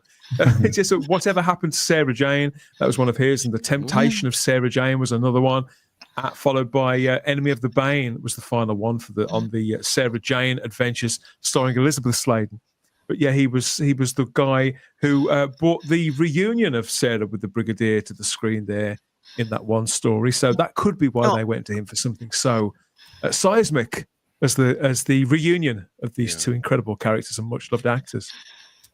Well, I mean, he's so good at the emotional stuff. I mean, it does him a disservice to say, oh, he's just this brilliant action director. Yes, he is. Totally. You know, a lot of you know, the explosions, and you know, even in caves, and that horror vibe of Revelation. It's it's so striking even to this day. I remember watching Revelation and being kind of like taken aback with how intense, you know, and how visceral it was. But yeah, it's the tender moments as well. And I think, like as what Matt was saying with Time Crash, and again what Charlotte was saying about, you know, connecting with these actors, I really can't think of anybody better than Graeme to get Nicholas Courtney and Bliss Sladen together. It just seems like a no-brainer to me. He would know instinctively what to do. I think what he can do is he's very good at showing the vulnerability of the characters on screen. Yes. And like I said, that is very opposite to, like you said, Sarah, all the explosions and the action stuff that some people might see him for. It's like one of my other moments, and it is that Davros in Modern Run 2-parter, and I've talked about it before, but I just think it's such masterful because he does it for multiple characters. It's when, as Davros says, he shows the true heart of the 10th Doctor, and it's the fact that you have Tennant in that beam of light, and then you see all the companions on screen, and once again, it's that thing of slowly drip, drip, drip, drip. Yeah. And at first you go, okay, they're just showing them on screen. And then there's just that bit of dialogue, but you turn them into weapons. And then you see they are all either threatening to destroy life or something. Martha with the Austin Harvin key. Sarah holding, or is it Jack Hammer and Sarah, one of them, to holding the crystal, which is like a bomb. Yeah. And like Rose, like the whole episode has been showing she's been holding a gun. She's been a soldier the whole episode. And that's a vulnerability. That's showing a really ugly part of the Doctor that he really doesn't like to face. And I think another director would be, like Simon said, sort of be a bit in your face. Yeah. Whereas it's like he gives you clues, gives you little clues, and then it all comes together. And in that scene, it's the culmination of also where the 10th Doctor was going at that point in his life. That he was getting cocky. He was using people. He was sort of not thinking about the consequences, and Davros had to be the one to say, look, your life's not all rainbows and sunshine. You actually do damage where you go. You just don't like to face it. And that's like I said, it's that vulnerability. And Tennant's face, of course, that's the acting as well. Tennant at that point was at the height of his acting power. But Graeme had to also frame it and make you feel and see he was heartbroken, the Doctor. Well, it's Graeme pulling that performance out of it. Yes, absolutely. And we go, and I think we forget how powerful it is, because at the end of the day, it's just David Tennant stood still with a light shining on him, and yet there's this, amazing scene going, and it is a revelation, and isn't it funny that it would be Graeme directing a scene where Davros is schooling the Doctor after we've seen the Doctor, schooling Davros in Revelation of the Daleks. I just love that symmetry. Sarah. And again, it might be me reading too much into it as a fan. Before we go to the break, did Graeme, was he the director of photography on this? Oh. Look at that. That's great. This great Graeme was the first Doctor Who person, celebrity, whatever you want to. Royalty. I think we should call him royalty. Yeah, he is royalty. You're right, Sarah. I was so starstruck, you can tell.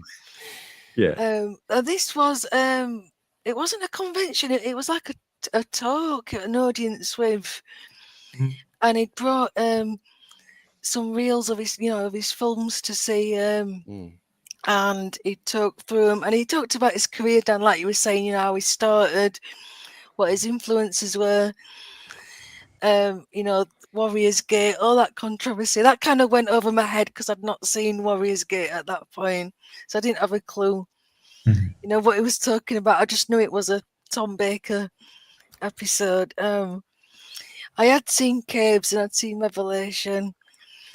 But of course, what I was mostly there for was the New Who stuff, because like Charlotte, that's what I knew him for, and him just telling us, what his inspiration was, what he did, how we got the best out of Billy, and it was really different because he didn't really push her as much as he just kept filming.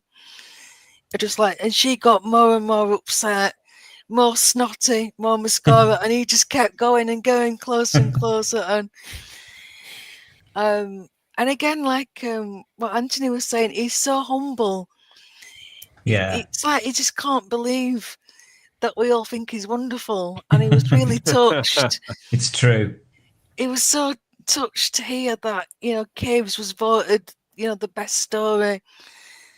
I think, was it of all time in that? Yeah, at one point it certainly was in one. The last time they did it, I think, Simon, it does tend to change, shift a little bit, doesn't it? The top 2 or 3 do flutter. They flutter, but I think the last time it was. He looked so proud, like that was his baby. Well, of course it weren't. But there's no smugness in him, is there, Sarah? That's the thing. There's no smugness. No, not at all. Whatsoever. As you can see, he was loving. I mean, he was so chuffed that I'd asked him, "Can I take a photo of you?" Because people were just like asking him to sign things, and can I give you a hug? Can I have a photo? He was like, "What, of me? Yeah, of course you can." Do you remember when we were talking to him at the Dwas event last year, Simon? Yeah. And it was the most, him and his wife, just standing around. It was like you're talking to an average couple you'd meet at the post office or in the cafe at IKEA. They're just normal, really every day? What'd you have for lunch? That kind of stuff. Well, and I have to be honest, he was sitting there with his wife eating dinner, and I was on the next table, and so it was. I just couldn't resist it. I did just have to sort of say, "I'm really sorry. I know I'm interrupting your dinner, but can I just say?" And he couldn't have been more charming. And he could have just told me where to get off. You with this tomato soup. 100%. I was pushing my luck. It was a bit rude on my part to sort of interrupt their dinner, but he just couldn't have been more charming. He's just a gentleman, a true gentleman. And he did. Just before we move on, just to prove. I mean, we've already proven that Charlotte is right and Anthony's right, but he did. Divulge. One of the questions he was asked was, what was his favourite scene to do of New Who? And he said it was the Age of Steel. And he was thinking, you'll probably think it's an action shot, but no, it isn't. It's when the Cybermen are coming and Ricky is climbing the fence, he's scaling the fence to get away. He gets killed. And he gets killed, and Mickey witnesses it. And you see that chain, again, we talked about it before, Dan, about the transformation. And it's when Mickey is processing that he's just seen himself die. And that's what sets him on that arc for the rest of series 2. To be a stronger person. And it's all there in the face. You see him physically harden, is detached. At this point, he's already detaching himself from Rose and the Doctor to go on this journey.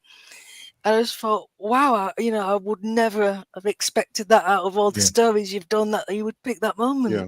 And that just goes to show what I was saying. He understands the story. He understands his characters. He understands what he's doing. Simple as that. Mm-hmm. I was only going to add, Simon, as well, that something we probably haven't talked about is his casting. There's some, I'm going to jump back. Sorry, Sarah. I'm going to jump back to old Doctor Who again. That's perfectly fine. But his casting of performances from people like Christopher Gable, John Normington. I think I read online this week that if Christopher Gable had been still alive, I think he would have been 80 on this particular day, on the 13th of March. I think he would have been a heavenly birthday. But there's some really good had it not been Christopher Gable, it would have been David Bowie. So I mean, it's adventurous casting, isn't it? He knows what he's doing again. He knows what he's doing, doesn't he? For sure. So many great memories, so many great stories, fantastic anecdotes, and unexpected items we're unearthing here on Type 40 live across Rumble X, YouTube, and on Facebook. It's that time, though. It's time for a break. Our fan favourites of our own ad break, golden faces and golden voices from Doctor Who's long and distinguished past.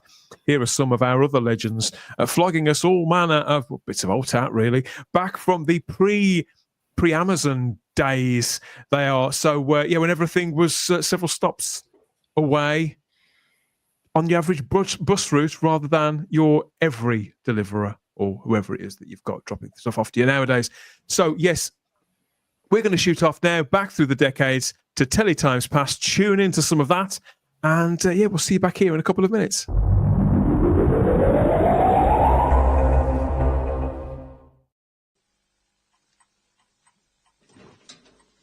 Well, that should keep you grand snug for another year. We've got gas central heating in our house. Oh, you'll be even snugger than your gran then. Where's your head? Thanks. People over the road have got central heating. They did it last week. On your own? No, I had a few mates to help me. Whether you're big or small, with service care from Southern Gas, you get service that cares. Yeah, Rover 600 automatic. Nightfire red. 14 months old. Leather seats, beige to match the interior. Yes, we've got one. Has it got the walnut dash?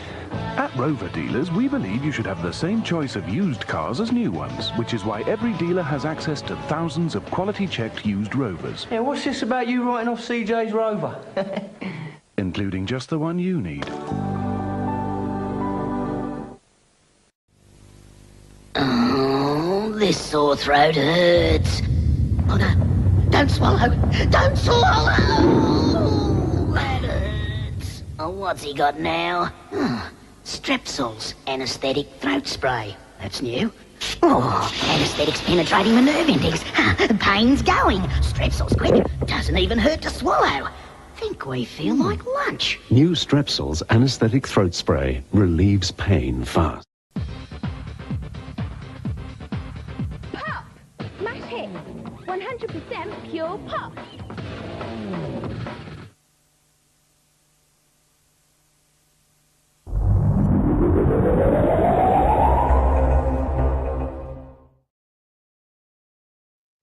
Welcome back to your Type 40 Live on Rumble, X, YouTube, and on Facebook too, covering the future, the present, and the past of all things Doctor Who, a proper Who-ha, marking a big birthday for a man who's brought generations of us so much pleasure. The stuff of nightmares, maybe, but the very best kind, I think. I'm here with the panel, as always.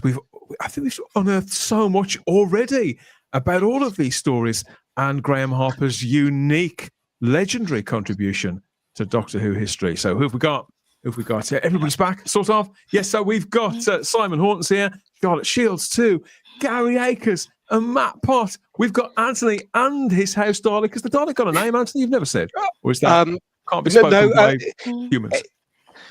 If anybody'd like to give my Dalek a name in the live chat, I'm happy to adopt it.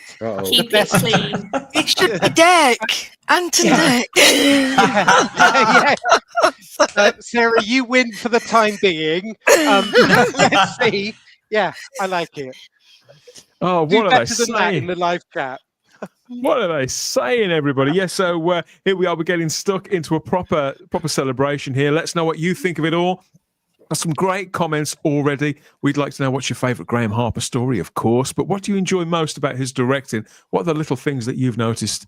Let us know in the comments, as always, as we continue to wish Graeme Harper a very happy birthday. There's still plenty to unearth, as ever, Simon. Graeme Harper's a fascinating character, but this is all well and good, us talking about the stuff that's on screen and the very obvious and explosive material that he's brought to the screen. But there's so much else to know. Fortunately for us, there's a very convenient way of sourcing all of that information, isn't there? And it's on the golden pages of the Doctor Who diary. And our golden boy, Simon Horton, you've got your sonic highlighter out, haven't you, Simon? Work your way through this to wring some of it.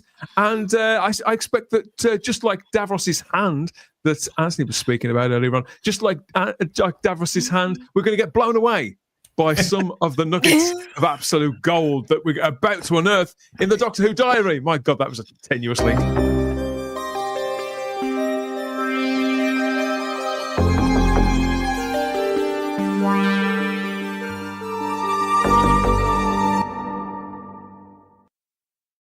Ooh. Yes, indeed. Yes, it is time to set the randomizer again and see where we end up in the time continuum. For those people that haven't been here before, the diary is when we look back at what was happening in years gone by this particular week. And interestingly, yes, of course, we are talking specifically this evening about Graeme Harper. Yes, it's all about Graeme tonight.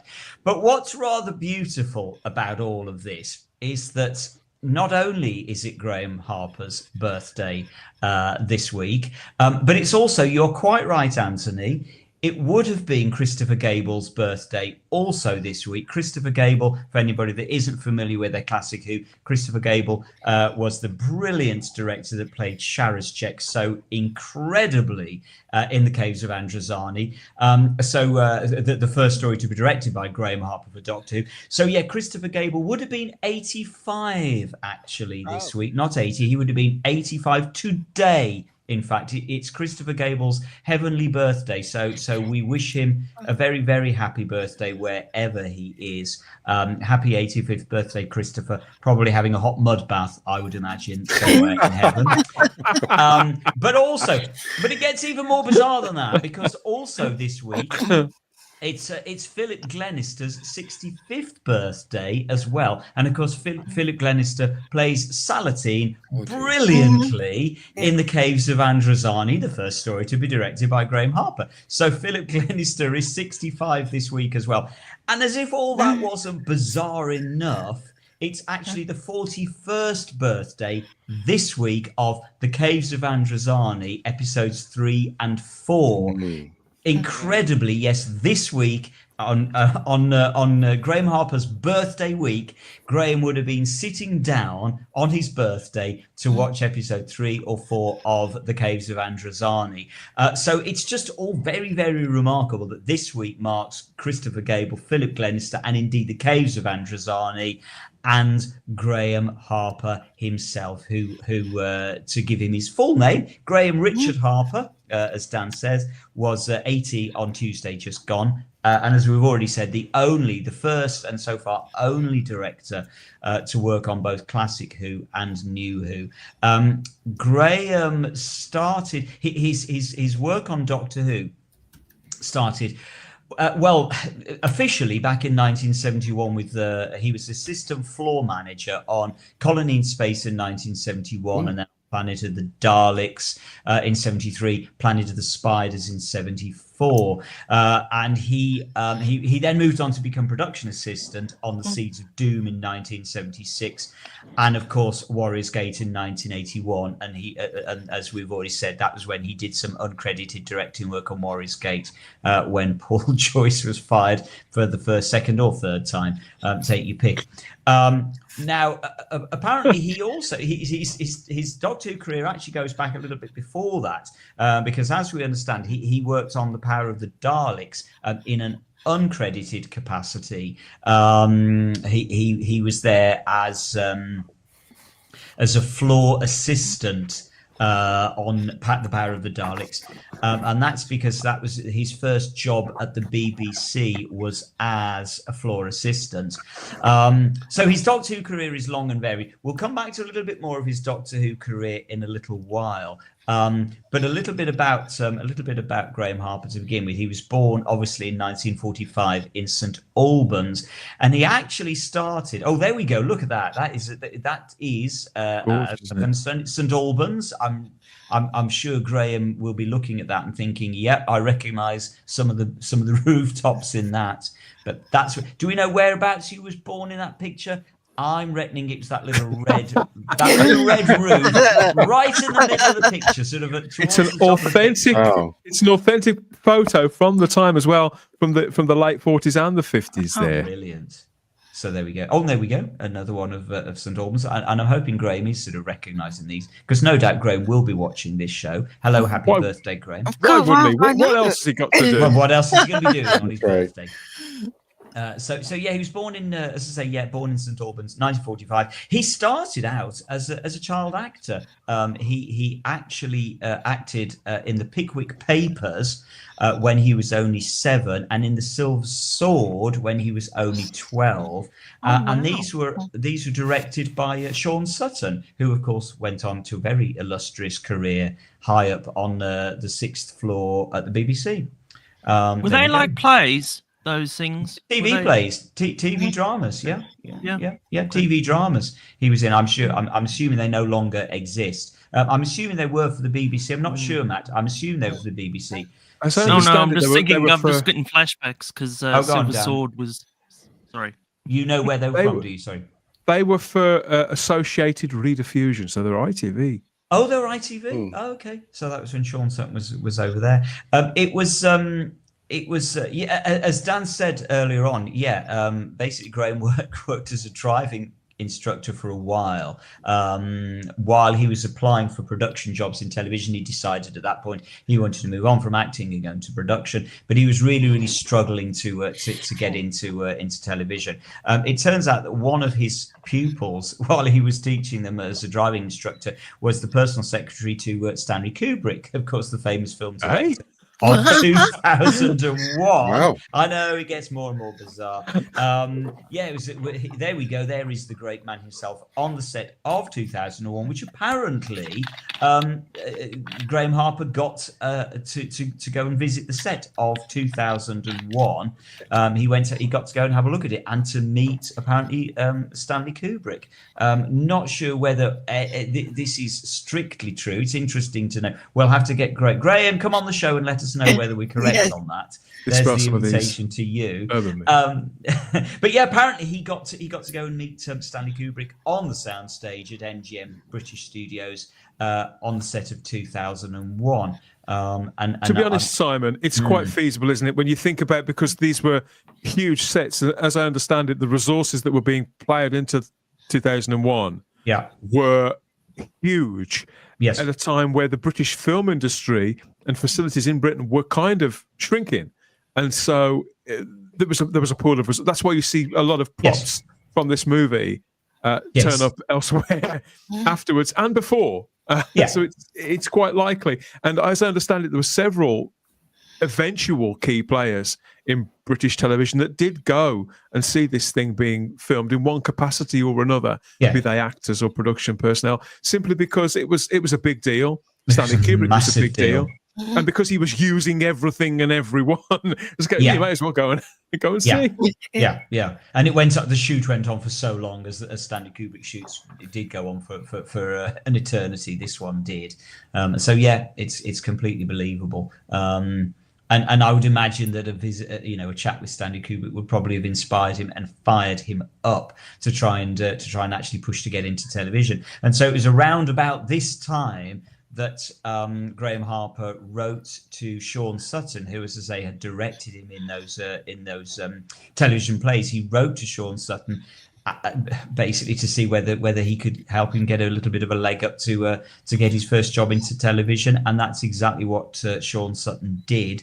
He helped him get his first job, as I say, as a floor assistant at the BBC, and that was in 1965-66. And he worked, as I understand it, Graeme worked uncredited on the Forsyte Saga, which was a massive drama on British television. This is the one that they've just remade with Millie Gibson playing one of the roles. It was a big deal, wasn't it? Oh, it was huge. It was absolutely huge. And people still talk about the Forsyte Saga to this day. And so there's the Forsyte Saga, and there again is the power of the Daleks. He apparently did a little bit of work on uncredited as a floor assistant before he then graduated up to being assistant floor manager in '69. And then his actual first directing work was, we've talked about it tonight, The Great Angels. And who doesn't love Angels? I remember Angels so very well. In the I haven't seen it since I was a kid, and it was only when you started talking to me about it this week I thought, oh God, and when I went and looked it up, I thought, I remember this show. I remember her, and I don't remember any of the characters' names, but I remember watching this. Oh, it was huge. Anthony, do you remember Angels? I bet you do. Yeah, I do. It's kind of like an early Casualty, isn't it? Yes, in many ways. And I think there was a Channel 4 program called No Angels, which was kind of a comedy version of Angels kind of more recently in the 2000s. So yeah, it's something I do remember. Wasn't Mark Strickson in it? Mark Strickson was in it. And interestingly, Mark Strickson basically got offered a regular role in Angels or the role of Turlough, and he had to make a decision. And of course, obviously, he took Turlough. Why wouldn't you? So and the rest is history. I think this series has a certain appeal. Down boy. It would have been a tough call for me, I have to say. That's why you remember it. So yeah, that was Graeme Harper's first directing work, and then it was from there that he got onto the famous BBC director's course. And he got onto that in 1980, and then very much the rest is history from there. But rather beautifully, The Caves of Androzani was his first job as a freelance director. So that's just rather nice that he actually started his freelance career as a trained director, as it were, on The Caves of Androzani. Of course, he did have other. By the way, Case Androzani, gosh, we talked about it so much tonight, and for very good reason, and it is rightly lauded as one of the very best. Peter Davison said that he would have absolutely stayed longer in the role. He would have done that 4th year if there had been more directors with Harper's style. Had Graeme's style been more prevalent through his years, he would have stopped on, because clearly he recognised. Well, he took everybody that was on the Caves of Androzani talks about how it completely, Graeme Harper came in and suddenly it was a completely different ship that they were sailing in. He was also originally looked at for Planet of Fire, which of course was the story before the Caves of Androzani. And again, we've mentioned earlier on this evening, Anthony, you mentioned Battlefield. Yes, he was penned to direct Battlefield. Also, The Mysterious Planet, he was down to do that, but at the time he was busy working on Boone. And also there we go, there is Boone top right. He did a lot of Boone. Absolutely. He also did Bergerac, as you can see there. I mean, in all honesty, it will be quicker with Graeme Harper to say what he didn't work on than what he was did, everywhere, wasn't he? He's done just about everything. Juliet Bravo, Bergerac, that is the one top left there. Howard's Way, of course. The New Statesman, which is bottom left.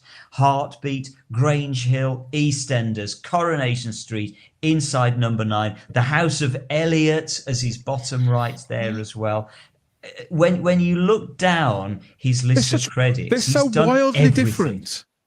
It's so wildly different, Simon. You do wonder, was it just an appetite just to flex the muscles and to try rather than get pigeonholed? Or is that us over romanticizing things? And it was simply, yeah, I'm free, I'll be there.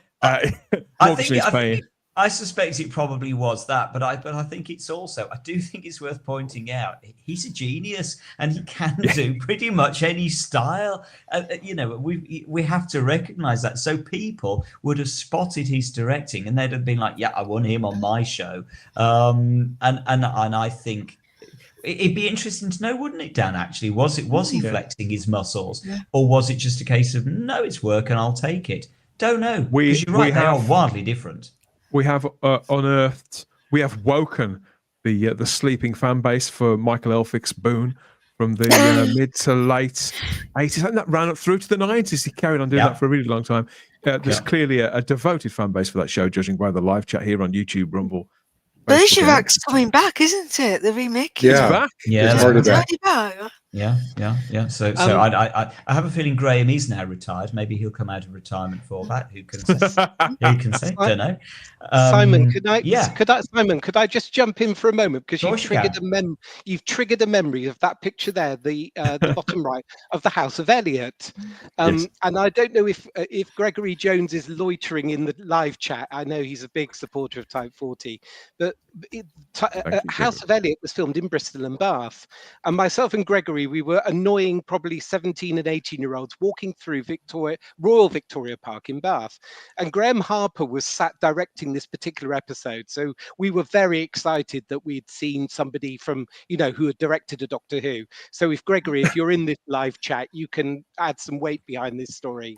And they stopped filming, and Graeme was eating his lunch, and a bit like your story, Simon, I interrupted him eating his lunch to tell him again how brilliant he was.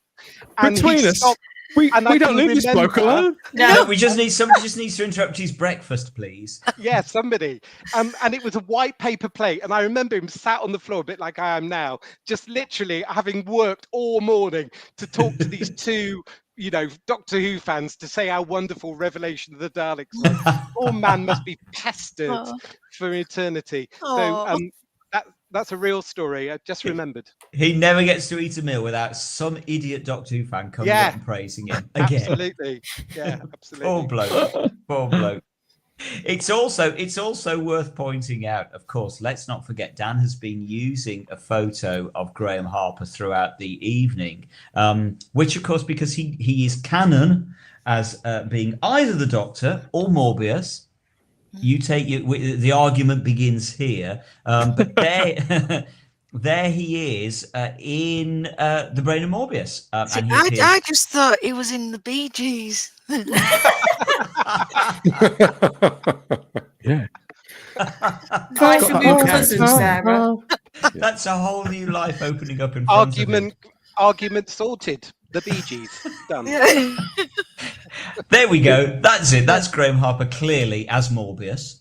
So I think we can definitely agree that he looks thrilled, doesn't he? Thrilled. He does look thrilled. So he is canon. He is canon.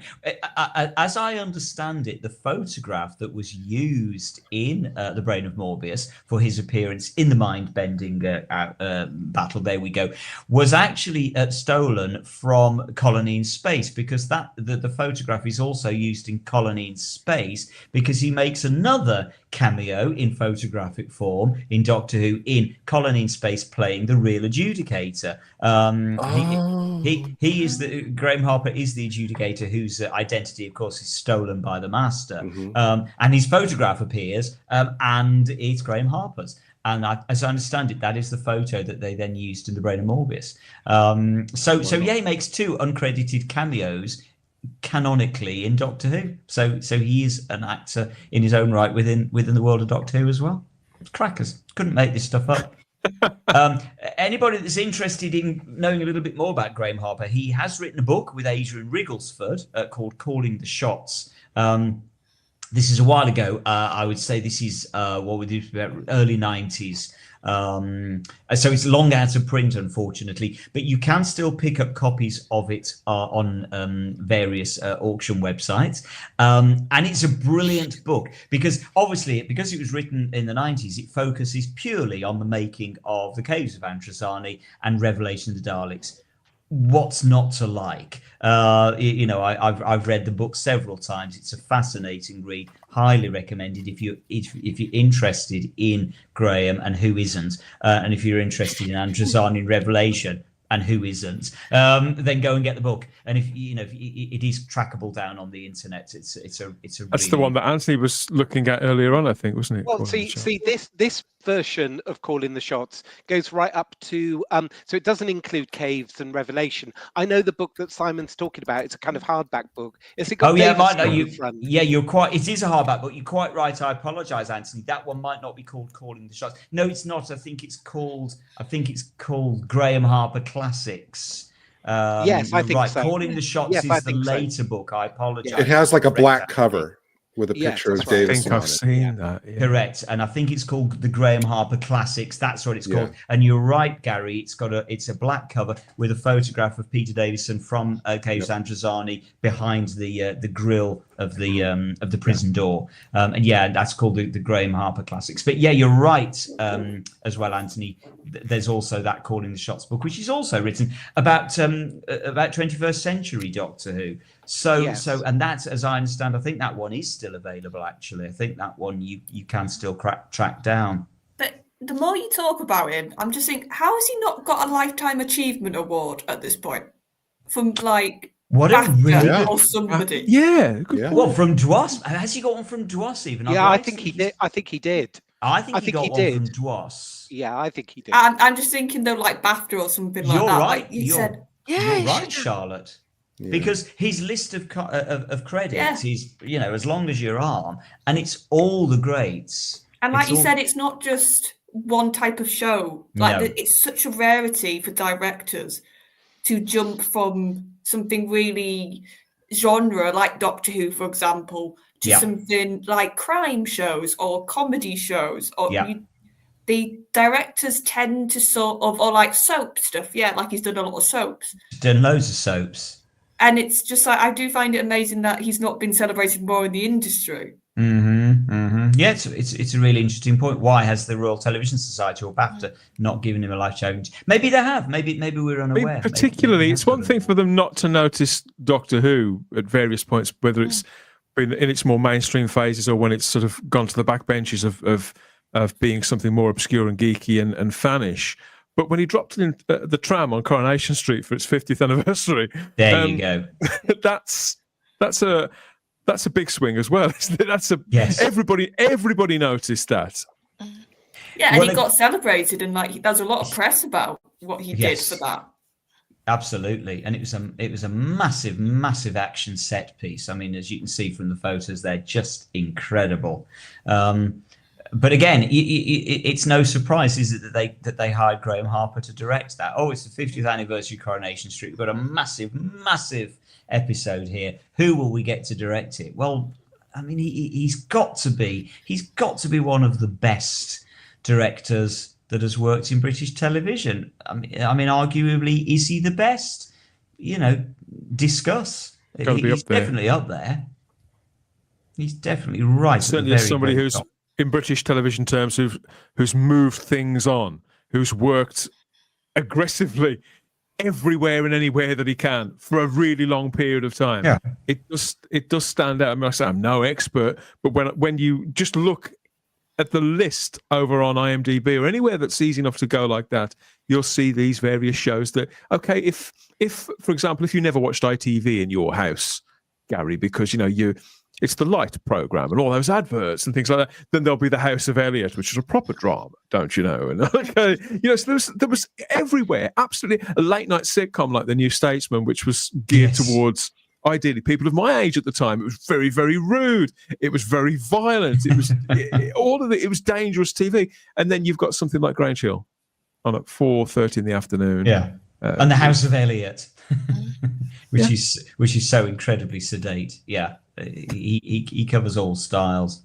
The final sad little fact that we never quite got also was the Dark Dimension. He was penned to direct the anniversary story that would have gone direct to video, the Dark Dimension. That was the 30th anniversary, wasn't it? Yeah, it's the 30th story, and he was down to direct that. And he said it's a shame that didn't happen. It would have been a cracker. Still so much mystery surrounding that, isn't it? Isn't the Simon? It's another one where you're never quite sure what to believe about it all. But he was definitely down to direct it, and he has said that it's a shame it didn't happen because it would have been a good one. So his shadow is cast very, very long across the show. Did they ever ask him to direct Doctor in Distress? He's not an idiot, Gary. Oh, okay. Maybe they did, and maybe he turned it down. Let's be honest, he was in the right place at the wrong time, wasn't he? Because he was around at the point the Doctor in Distress was happening. And I love that shot on the left of him, down on the studio floor, directing that sequence of the regeneration in Androzani. And I love the fact that he's got that wonderful 80s double-breasted shirt on. I always think that's just so fantastic when you see that footage, and he's got this double-breasted shirt that you never ever see anymore, and it just dates it to the mid 80s so brilliant. Very precise time. It won't surprise you to discover that he's a big fan of the film Alien. Big fan of Ridley Scott, the great Sam Peckinpah, John Ford. He's a fan of Steven Spielberg. None of this will surprise you. Of course he is, because he recognises talent when he sees it. But so we recognise talent when we see it. And so, there we go. There's a few facts on Graeme Harper. Happy 80th birthday, Graeme Harper. We salute. We salute you. Happy birthday. A terrific tribute. Drunk on facts. And celebrate. Hopefully, Graham's drunk as well. I'd like to think he's had a tipple or two to celebrate his birthday this time. What a fabulous diary as well. So many memories of great TV shows past as well. A great many of them I used to watch and had no idea he'd worked on, Charlotte. Yeah, I think, like you said, you have that CV. You've somebody's watched you in some way. But that note, I do have to go. So it's been lovely to be on a big old panel with everybody. Good night, Charlotte. I enjoy these. It's been a while, isn't it? Good night, Charlotte. See you next week. Bye. And then there was she's off. We're back. So, right, yes. Happy birthday again to Graeme Harper. I almost said Graham Norton. Then he's somebody who's been in Doctor Who several times. Different person. And you know what? I really hope when they eventually release the season 21 collection set that they do a lot of Graeme Harper features. Gary, if they don't do one of those tentpole Matthew Sweet interviews with Graeme Harper, it will be a crime, because he deserves an hour and a quarter of anybody's time in an interview. Yeah. And so I hope that they do him a real good tribute with one of those really deep dive interviews on his whole career, because I mean he is the longest serving Doctor Who director. Of course he is. He's kind of directed as the similar number of episodes as the other greats, people like David Maloney, Douglas Camfield. It's arguable as to who has directed the most physical screen time of Doctor Who. It would be somebody like Douglas Camfield, simply because there were more episodes in stories back in the day. There were sort of 7, 8, 9, 10-part stories. But Graeme Harper is absolutely up there as one of the most prolific Who directors, so he absolutely deserves a really deep dive interview on that season 21 box set. Let's hope they give it to him. Happy birthday, Graeme. What more could be said? Happy birthday. As always, Simon, a wonderful collection of facts, filling in some pesky blanks so beautifully in a manner I'm sure this marvelous man and key Who creative would approve of. So thanks as ever for all of that, mate. Let us know what you think in the live chat too. What's your favourite fact of the night? Which one are you most reeling from, and how many of those shows did you watch and have no idea that Graeme Harper had directed them? Let us know, and we can add an extra page or two to the Doctor Who diary, maybe. Another one of those next time, Simon. Who knows where? Who knows when?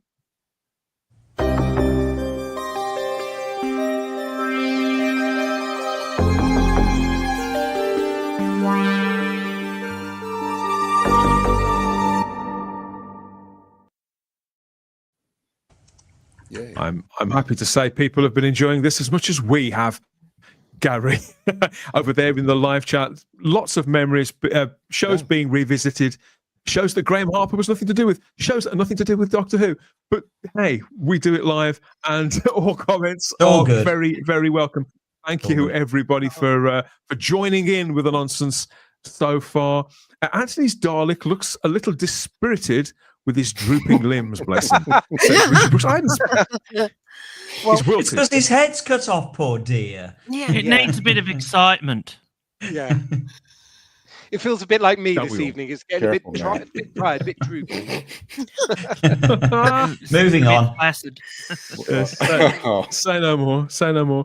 We've got lots of good nights to Charlotte from Stephen Braddock and Cheryl. And all the usual faces. Thank you, everybody. And what else have we got here? Happy 80th birthday. Loads more birthday greetings there for Graeme Harper coming in, even though it was a couple of days ago. It's a belated birthday, as we like to say. People, Boone, as Bill Barclay said, that was Neil Morrissey was in that before, maybe behaving badly with Michael Elphick and various other people. So it's also had a sort of rotating cast. It was a bit like Lovejoy. So the original cast sort of got tired. David Dacre, I think he was in it originally as well. They all got a bit tired. They moved on, and they get a whole load of new other people in who are a bit like the people who were in it before. So they managed to extend its lifespan for a little. Mosh says, The House of Elliot. I used to love that show. Really fancy those two girls when I was a kid. Louise Lombard ended up going to the States and appearing in like movies with people like Jason Statham and Mark Wahlberg and things like that. But I'm not sure what she's doing now. I remember it being on. I was only a kid at the time. There was something on, I think, after it that I was into. Can't remember it was. So I used to be sat impatiently waiting for this really dry.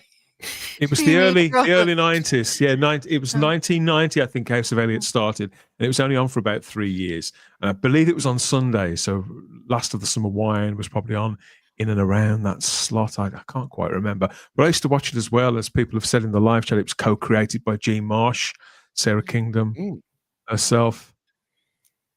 Dongo remembers Jim Diamond, who sang the theme tune to Boone, but he also had a big hit with Should Have Known Better, didn't he? So it's the same artist, different song. So maybe do a live stream about Boone one night. Graeme had to, Matthew V said Graeme had to recreate Siberia in an episode of The New Statesman he directed. Not an easy task. Yes, that was when Piers Fletcher Dervish, played by Michael Troughton, got together, didn't he, with Alan Bastard's wife stroke ex-wife to get him stranded in Siberia so they could elope or run off together with all his money and things like that. It's fabulous stuff. A great show if you've never seen The New Statesman. God, that's like 30 odd years old as well. Rick Mail's been dead over 10 years. God, dear me. Bit too middle class for me, says Matthew Pounder. Is that the girls or the show? I think he's talking about the House of Elliot. Yeah. Loved House of Elliot. Yes, more crushes as well from Rob Alexander too. Yeah, in my territory there. And Mosh is asking you, Simon, have you ever been to the Stamp Centre in the Strand in London? Yeah, and I've answered Mosh in the chat, and I'll answer again now. Yeah, I have been. As I understand, it's long gone, isn't it? Stamp Centres went years ago, didn't it? But yeah, I did go, and I think the reason it got mentioned was because was it Mosh was saying that here we go. Graeme Harper apparently took a photograph of Mosh with Annika Wills when when Graeme Harper was at the Stamp Centre. So Mosh met Graeme Harper and Annika Wills at the Stamp Centre, and Graeme Harper took a photo of them both. So that's very nice. He's a good lad, isn't he, Graeme? He is. I remember seeing adverts for the Stamp Centre, but I never went. Oh, it was great. It wasn't a huge place. Did you go, Anthony? It wasn't a huge... Yeah, I did. And funny enough, I walked past it a couple of weeks ago in London, and it's like a coffee shop or a chocolate shop. Of course it is. Of course it is. Oh, it wasn't a huge place, but it was good, wasn't it? It was packed. Yeah, it was packed with stuff. It was like an Aladdin's cave. Yeah, and lots of old merchandise as well. It was great. Yeah. Yeah, it's good. Looking like COVID. The Sheffield Space Centre was another one I used to see advertised all the time. Never went there. So if that still exists, Sarah, it's up your way. That doesn't exist anymore. I went to it a couple of times, but obviously I wasn't aware of the significance because I'd only been little at the time. Oh no! Bless. We've all been there. So. Yes, lots of comments and birthday greetings there in the live chat. Thank you very much, everybody who's joined in with all of this so far. There is still more to come. We'll say how many more times we can say happy birthday to Graeme Harper, of course, as well as some more of this.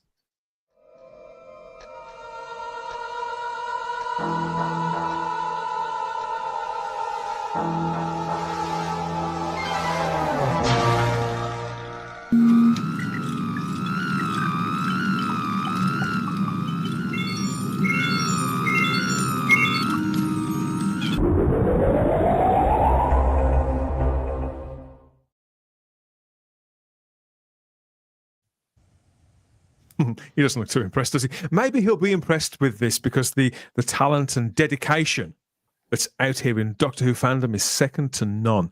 There's never any shortage of pretty pictures to distract us from the everyday as we scroll through our own pudding-brained lives. We've always done what we can to... It's getting smoother, that one, isn't it? We've always done what we can to encourage and showcase Doctor Who fan art and fan artists in our gallery segment, and it's all in a valiant effort to fill up these TARDIS walls. So these big old grey walls, sort of lit, kind of, but they're far, far too big, far too grey, and we need fan art to festoon them with traditional or digital. It's fine by us, could be from model makers or cosplayers too, or crafters, cake artists, anything, as long as it's not anything anything pornographic, we're fine. Well, it's all game. Yeah, I was going to say, I was just thinking as those words will leave my lips. No, we better draw the line there. No gross. Everything else, absolutely fine. And we've got a great crop of Doctor Who fan artists to celebrate on this edition of the show. So send it our way or us their way. We don't really care how it works. Just get it working and get us that Doctor Who fan art. First of all, here's some 3D Doctor Who fan art of sorts, Simon. You sent this to me in the form of... They come in little plastic brick form, but this particular fan artist has assembled it in an incredible way, in a very moving way, and in a way that chimes with a very early engagement of Graeme Harper's on Doctor Who before he was a proper director. So this is the Brick Pandoricus Warrior's Gate piece, Gary. This doing it for you, obviously. That's great. Wow. Isn't it fantastic? Look at the little K9. Oh. And the little Adric. I mean, firstly, how on earth? Because everything, all the unevenness of that original prop as it was on screen, which is, it's all busted up and looks a bit deliberately run down, doesn't it? He's managed to preserve that as well. Mm. And what I find amazing is he's even got the right heights on the three windows, because the heights on the three windows aren't the same in the original prop either. And Brick Pandora has even got that correct as well. It's just incredible. Superb piece of work. Got some more pictures of it here so we can have a closer look there around the front. Adric's got a star there in K9 with his... Doesn't look very happy, Adric. Doesn't look very happy. No. I don't think he was ever very. He wasn't very happy, particularly in that episode. He wasn't very happy. Yeah, we've got another BG on the left. Yeah, we are back to the BGs. And Tom looks absolutely manic. That was a Hagrid Lego. That's a bit more like it, actually. I prefer yours. Yeah, it does look a touch more HP, doesn't it? Wizarding World ish. Let's get lower, get to the low angle, just like Graeme would, and we can have there they are. I love the fact that Adric's even got little pockets on his trousers. Adric's face is perfect. It's brilliant, isn't it? Oh. And Tom's face is perfect as well. That is brilliant, says Simon Ashley in the live Tom chat Baker watching looks on like YouTube. he's doing something nasty behind Edric. He's got a mad look on his face. He's like he's holding a gun back to his head or something. Poor Adric. That's so clever, I says really Stephen. I love the Lego K9. Yeah, I want this. Whoever owns this, I want it. Send it to me. What a fab use of Lego. I can't think of a better use for Lego than coming up with your own. Oh homemade yeah, Doctor no, Who I was designs. always building TARDISes out of my Lego. I tried Even though it. it was red blocks. Yeah, I think I had like a green. It always had to be a green base because it was something that was meant to be grass mat. Yeah. The only thing that's missing on this, sadly, is we just need a little Graeme Harper figure, don't we? Just on With it. a camera. Yeah. He's a Graeme Harper figure with his headphones on. And he's I would like a Lego play set of Graeme Harper and Paul Joyce, so we could see Paul getting fired. And the place that could be the place that could be the gallery upstairs. Could be, so we've got a JNT with an angry look on his face. Yeah, you need Paul's there. You need JNT pointing to Paul Joyce. Get off the set. Yeah, fuck off and all this stuff. Yeah, it'd be great. Paul, the thing is, Paul would love it. Oh, he'd love that. He'd kill himself laughing. Brick Pandorica, get on that. Yeah, come on, Brick Pandorica. Sort it. Yes, find the Brick Pandorica. I think they mostly post on X, but they do have an Instagram account as well. And some beautiful fan art in Lego form covering the new series and the classic series. Some really inventive stuff over there. So I do recommend that you get over there and sample some of that. Next up is another account that we've looked at before, but I've never seen anything quite like this. This is from Mark David Lewis, and it's we're on the planet Kemble here, where the flora and fungi has turned against the Daleks there. It's taking them apart, including a special weapons Dalek. So there's a bit of everything in here, but it's not the usual style, not Mark's usual style, but I think this really, really works in a kind of TV comic way. I think it's incredible. There's an Emperor Dalek in there as well. Look at Davos Emperor Dalek, bottom left. Oh, and I've just spotted, just to the right of the Emperor Dalek is a Dalek mutant that's desperately trying to hold on to his casing, but he's being pulled out. He's being all stretched. It's fantastic, that. It's quite gruesome, but is that just to the right of the TARDIS toward the top? Is that a special weapons? Yeah. Yeah, just to the right. Yeah, absolutely, it is. Yeah, it is. Being dismembered by... Yeah, and there's a special weapons dome top left that's been taken off and lifted up. Yes, I can see. I've spotted it. Yeah. Guys, you could. I'm just peering at this. I'm sure we're all just peering at the screen here. Oh, and I've just spotted as well. There's a Dalek invasion of Earth bottom right because you got the saucer on the back. That's as well. Right. That's right. So, yes, yeah. Oh God, yes. It's lots of different Daleks from lots of different eras, just to confuse us that little bit and more. There's Davros in the bottom left. Where's Davros bottom? Yeah, the Davros in the Emperor. Yep. Got that one. It's just Brilliant there's stuff. so much detail in that. It's incredible. Yeah. See if I can go a little bit. We can go in a little bit closer here with this one. See it a little bit better. That's Mark David Lewis. You can find his work on Instagram and X and on Facebook, I think. Does paintings as well as drawings, mostly in black and white or grayscale, sepia, that kind of look. But I was really struck by this because he does a lot of sort of face studies and really simple pictures of various different forms of the classic Doctor Who villain. So I think last year we featured a picture, a set of pictures that he did about the various Cybermen. But so this is really quite different from him. It's weird because it's like it's simple but complex at the same time. Yes. Yeah. Really, really smart stuff. Sam is in the live chat and says, "Oh wow!" Richard says, "That's amazing." Peter says, "Oh, good Lord, yes, wonderful," and a big heart emoji.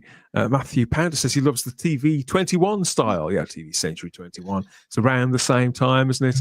And Garbage asks, has that been drawn? Most of Mark's stuff is hand drawn or hand painted. Yeah, in various different mediums. I think sometimes it's gouache, sometimes it's oils, a bit of everything. I think from Mark gives an Asylum of the Daleks vibe. According to Garbage. Yeah, you're right, Garbage. It does. What else is it? Special weapons Dalek. People are spotting what? Yeah, see what they can spot. XWD is the goat. Says he should have kept that going as the background audio for the Daleks. Oh, You mean that, don't you? Yeah, of course. I think I know what he means. I think Bill's had a couple, but again, we can do the sound effects ourselves, I suppose, can't we? All Bill in our own heads. Thank you. Spectacular, says Simon Ashley. Yes, I do. I love this piece. I'm a big fan of Mark's, so go and hit him up on X and Instagram and say that Type 40 love his work. I think we've told him before, but it won't hurt to tell him again. And I don't think we're ever going to get tired of saying how much we love Sarah Jane Smith, as played by Elizabeth Sladen, are we? Unfortunately for us, other fan artists never seem to get tired of capturing her in various artistic forms throughout the various classic or new series stories. And this one from Bandalaga, of a really simple illustration from The Hand of Fear. This literally, I'm not joking when I say this. When I'm scrolling through these feeds on Insta or wherever else, some of them do stop me dead in my tracks. And this was one, despite the fact that it's so simple. Yeah, I absolutely love that. The expression on her face is perfect. They've captured her, Liz Sladen, very, very well, even though it's in cartoon form. She's very, very cute. Yeah. Very cute. Eldrad must live. Eldrad must live indeed. Well done, Gary. Yeah, Eldrad must live. It's just beautiful, that. And I remember this cliffhanger. I remember so clearly as a kid. How old was I at the time? 8. I was 8 at the time that this was screened first time around, and I just remember this cliffhanger just so clearly. Just love that. It's just beautiful piece of artwork, that is. As you say, Dan, so simple, but very, very effective. That gentle wash of grey over the box that the hand is in, Anthony, as well. It's the little details that sell simple illustrations like this. I now really want an animated series of Sarah Jane. Obviously, we can't. It does look like that, doesn't it? It does look like that, yeah. Sequel to Hand of Fear, maybe in animated form. The Gland of Fear, maybe. Something else to be in the box. I really want a Hand of Fear. There are various people out there that do make these. I think they 3D print them and they're magnificent. Okay. But they're a couple of £300 each. If anybody out there wants to send me a Hand of Fear, I promise to show it on the on Type 40. I'll give it some publicity for you if you send me one of your Hands of Fear. I will publicise it. Shelley Ingle also thinks this is really cute. Eldrad must live, though, reminds Crimpeline Doubloon, of course. I I was so angry when I watched this story for the first time because why is Sarah going? He's only just got her back. Like, it's not fair. Oh no, it is terrible. It's very, very sad.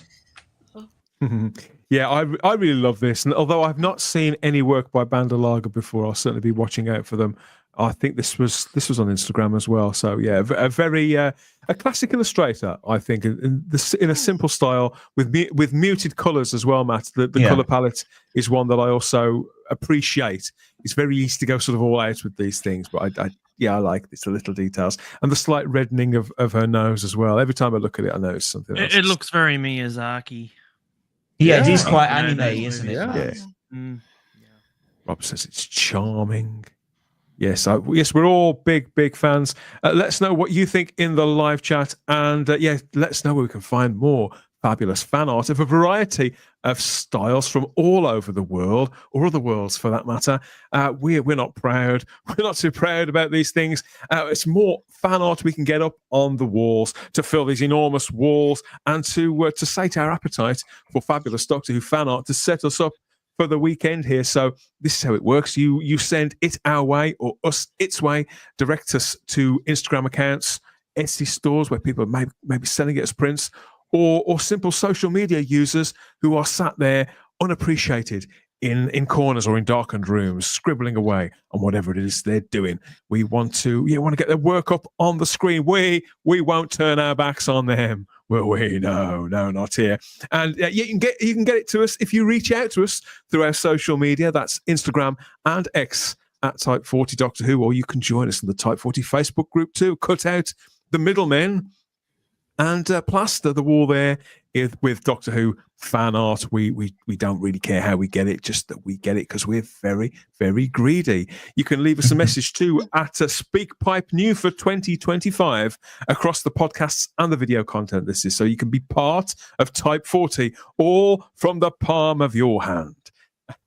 I mean, you can record us a message, a question, a prediction, any kind of feedback of any sort. Keep it clean if you can. Although actually we don't. We don't mind that either. If there's an argument to be had, to be brought to the table, we'll hear that too. So go at it and come at us through Type 40 all over social media there at any of these places. Now, this has been Type 40 Live, though, across Rumble, X, YouTube, and on Facebook too. A special show to mark the 80th birthday, a couple of days ago, of Graeme Harper, their celebrated Doctor Who director from the mid-80s right the way up to the late noughties. We still call that the noughties, but it was a long history with the show. Doctor Who's longest serving crew member, according to the stats. I can't see that ever being beaten either, because people sort of come off and on this show now. Everybody, come to think of it, at a rate of knots, don't they? The people that do hang around or that come back are the ones that you don't want them to. So exactly. It's funny how that works, isn't it? But if Graeme's happy in retirement, I wouldn't want to be the one to suggest that he interrupts that, as long as he knows how grateful we are for the things that he did bring to our screens, Anthony, and we'll always be grateful, won't we? Absolutely. How we started the show and we started the tribute and started the thought, this was some exceptional Doctor Who, this was some exceptional classic Doctor Who, and for that we are very grateful, I think. Very grateful. Yes, we're so grateful we won't ever show this picture ever again, Graeme. I'm going to get that on a t-shirt. That's right. I want to go listen to a Bee Gees album now. You should be dancing. Yes. So thank you. Fabulous comments. Everybody's gone into the spirit of things, I'm happy to say. I think I suppose we've covered some of the ground that you would think we would, but there's been lots certainly that I found out on this edition of the show that I didn't know before. And that's really, I think, the real worth of us getting together from all over the world with our different perspectives, Sarah, and sharing and celebrating and having a good old laugh. We've really missed you on this show. It's so great to have you back. Thank you. I've missed being here. I've loved here. it. This isn't wonderful, like just the work of one man can bring, everybody together, different age ranges. Again, we're all in different parts of the world, and it's just marvelous that because Doctor Who has always been inclusive, and it's this kind of inclusivity Yeah, quite right. Well said. Back to the Lippy logo there. Yeah, what a great show this has been, everybody. We've got some comments, late comments coming in. Will Hadcroft joined us a little earlier on, and he's added that it's lovely to see you, Sarah, tonight. Nice to see you back, says Stephen Braddock. Bless his heart. I've got lots more. Stephen. Lots more of that kind of thing. I have it on good authority that Will Hadcroft has turned into an Andrew after his holiday to Spain. Have you got me to Spain, mate? Big orange eyebrows he's come back with. I'm saying, just keep an eye out. Don't let him anywhere near your cat. Your actual cat, not anything. Anyway, Nicholas Horton says, I thought I finally just finished working on my insane Dalek Khan figure. You can't just tell us about that. We need photos. Yes, we've got to show it us, Nicholas. Need photos. on that cliffhanger that Graeme Harper would be proud of, I think it's time to wrap up the show. Our real-life time traveller, Matt Pott. I know you're off to do some travelling as well as the time travelling. You're going to do some geographical travelling soon, aren't you? You're going away for a bit of a break. We're glad you could fit the show in before you sail off. You're going on a holiday, aren't you? To well, heaven knows what you'll be doing. Yeah, I'll be here. I can be here for next week. But yeah, I'm going. I'm going to a convention to meet one of the directors of my favourite film. So Alex Proyas. So. Oh, very good. Looking forward to that. Oh, yeah. Dark City. Yeah. Oh, very good. Yeah, that's my main one. I'm trying to get Jennifer Connelly's number. So good luck. Yeah, I know. I need it. You heard it here first. We'll see if we can get her to send in some feedback. Obviously it has started. It's a slow trickle, but we've got some stars sending in videos already. And Simon Ashley's there. Good night, everybody. Thank you, everybody. Yes. Matt, Gary, thank you again. I do believe that's not a Doctor Who cap you're wearing, but we can let you off this time. No, this is a Star Trek Mirror Universe. It's a very nice one, nonetheless. Cool. Hope you've enjoyed yourself, mate. Absolutely. Because I know that these stories and the classic era, you're just as versed in it, just as informed by it. Any excuse to dive into classic Who? Come on. Quite right, sir. Anthony, I do believe your Dalek has moved position. I don't want to worry you. Yeah, expect to take you to bed. Yeah, I just wanted to prove it had a head, and then I've reduced in size. You're shrinking. I was looking to see if there was a mug of cocoa on the end of the plunger or something ready for your bed. I'm just surprised. It's good night from Ant, and it's good night from a very droopy deck. I'm just surprised whoever actually built that Dalek didn't have it so it could be disassembled. It's all in one. It's like, whoa. It's all in one. It's coming your way, Matt. It's coming your way. Oh, yes, this way. That and the Cyberman head, please, please. Oh, thank you. Will says he's just tenderising the meat. Yeah, the night is young, mate? One of those nights. Enjoy yourselves. Was that after I did that? Was that after I did that, Dan? It could be. You can tell Charlotte's not here anymore. It's descending into chaos. We always wait till she leaves anyway. Off the leash and off the handle. Heaven knows what we'll be coming out with next time. More free speaking, big thinking, news, views, nostalgia, dad jokes, discussion, and banter here on the next Type 40 Live. You can guarantee that, so don't miss it. The show continues to evolve, and we keep on delivering with more of the same and a sprinkling of something else right between your eyes. Every Monday and Thursday from 8 p.m. UK time. My thanks again to the panel and everybody out there commenting along to and joining in this birthday edition for Graeme Harper there.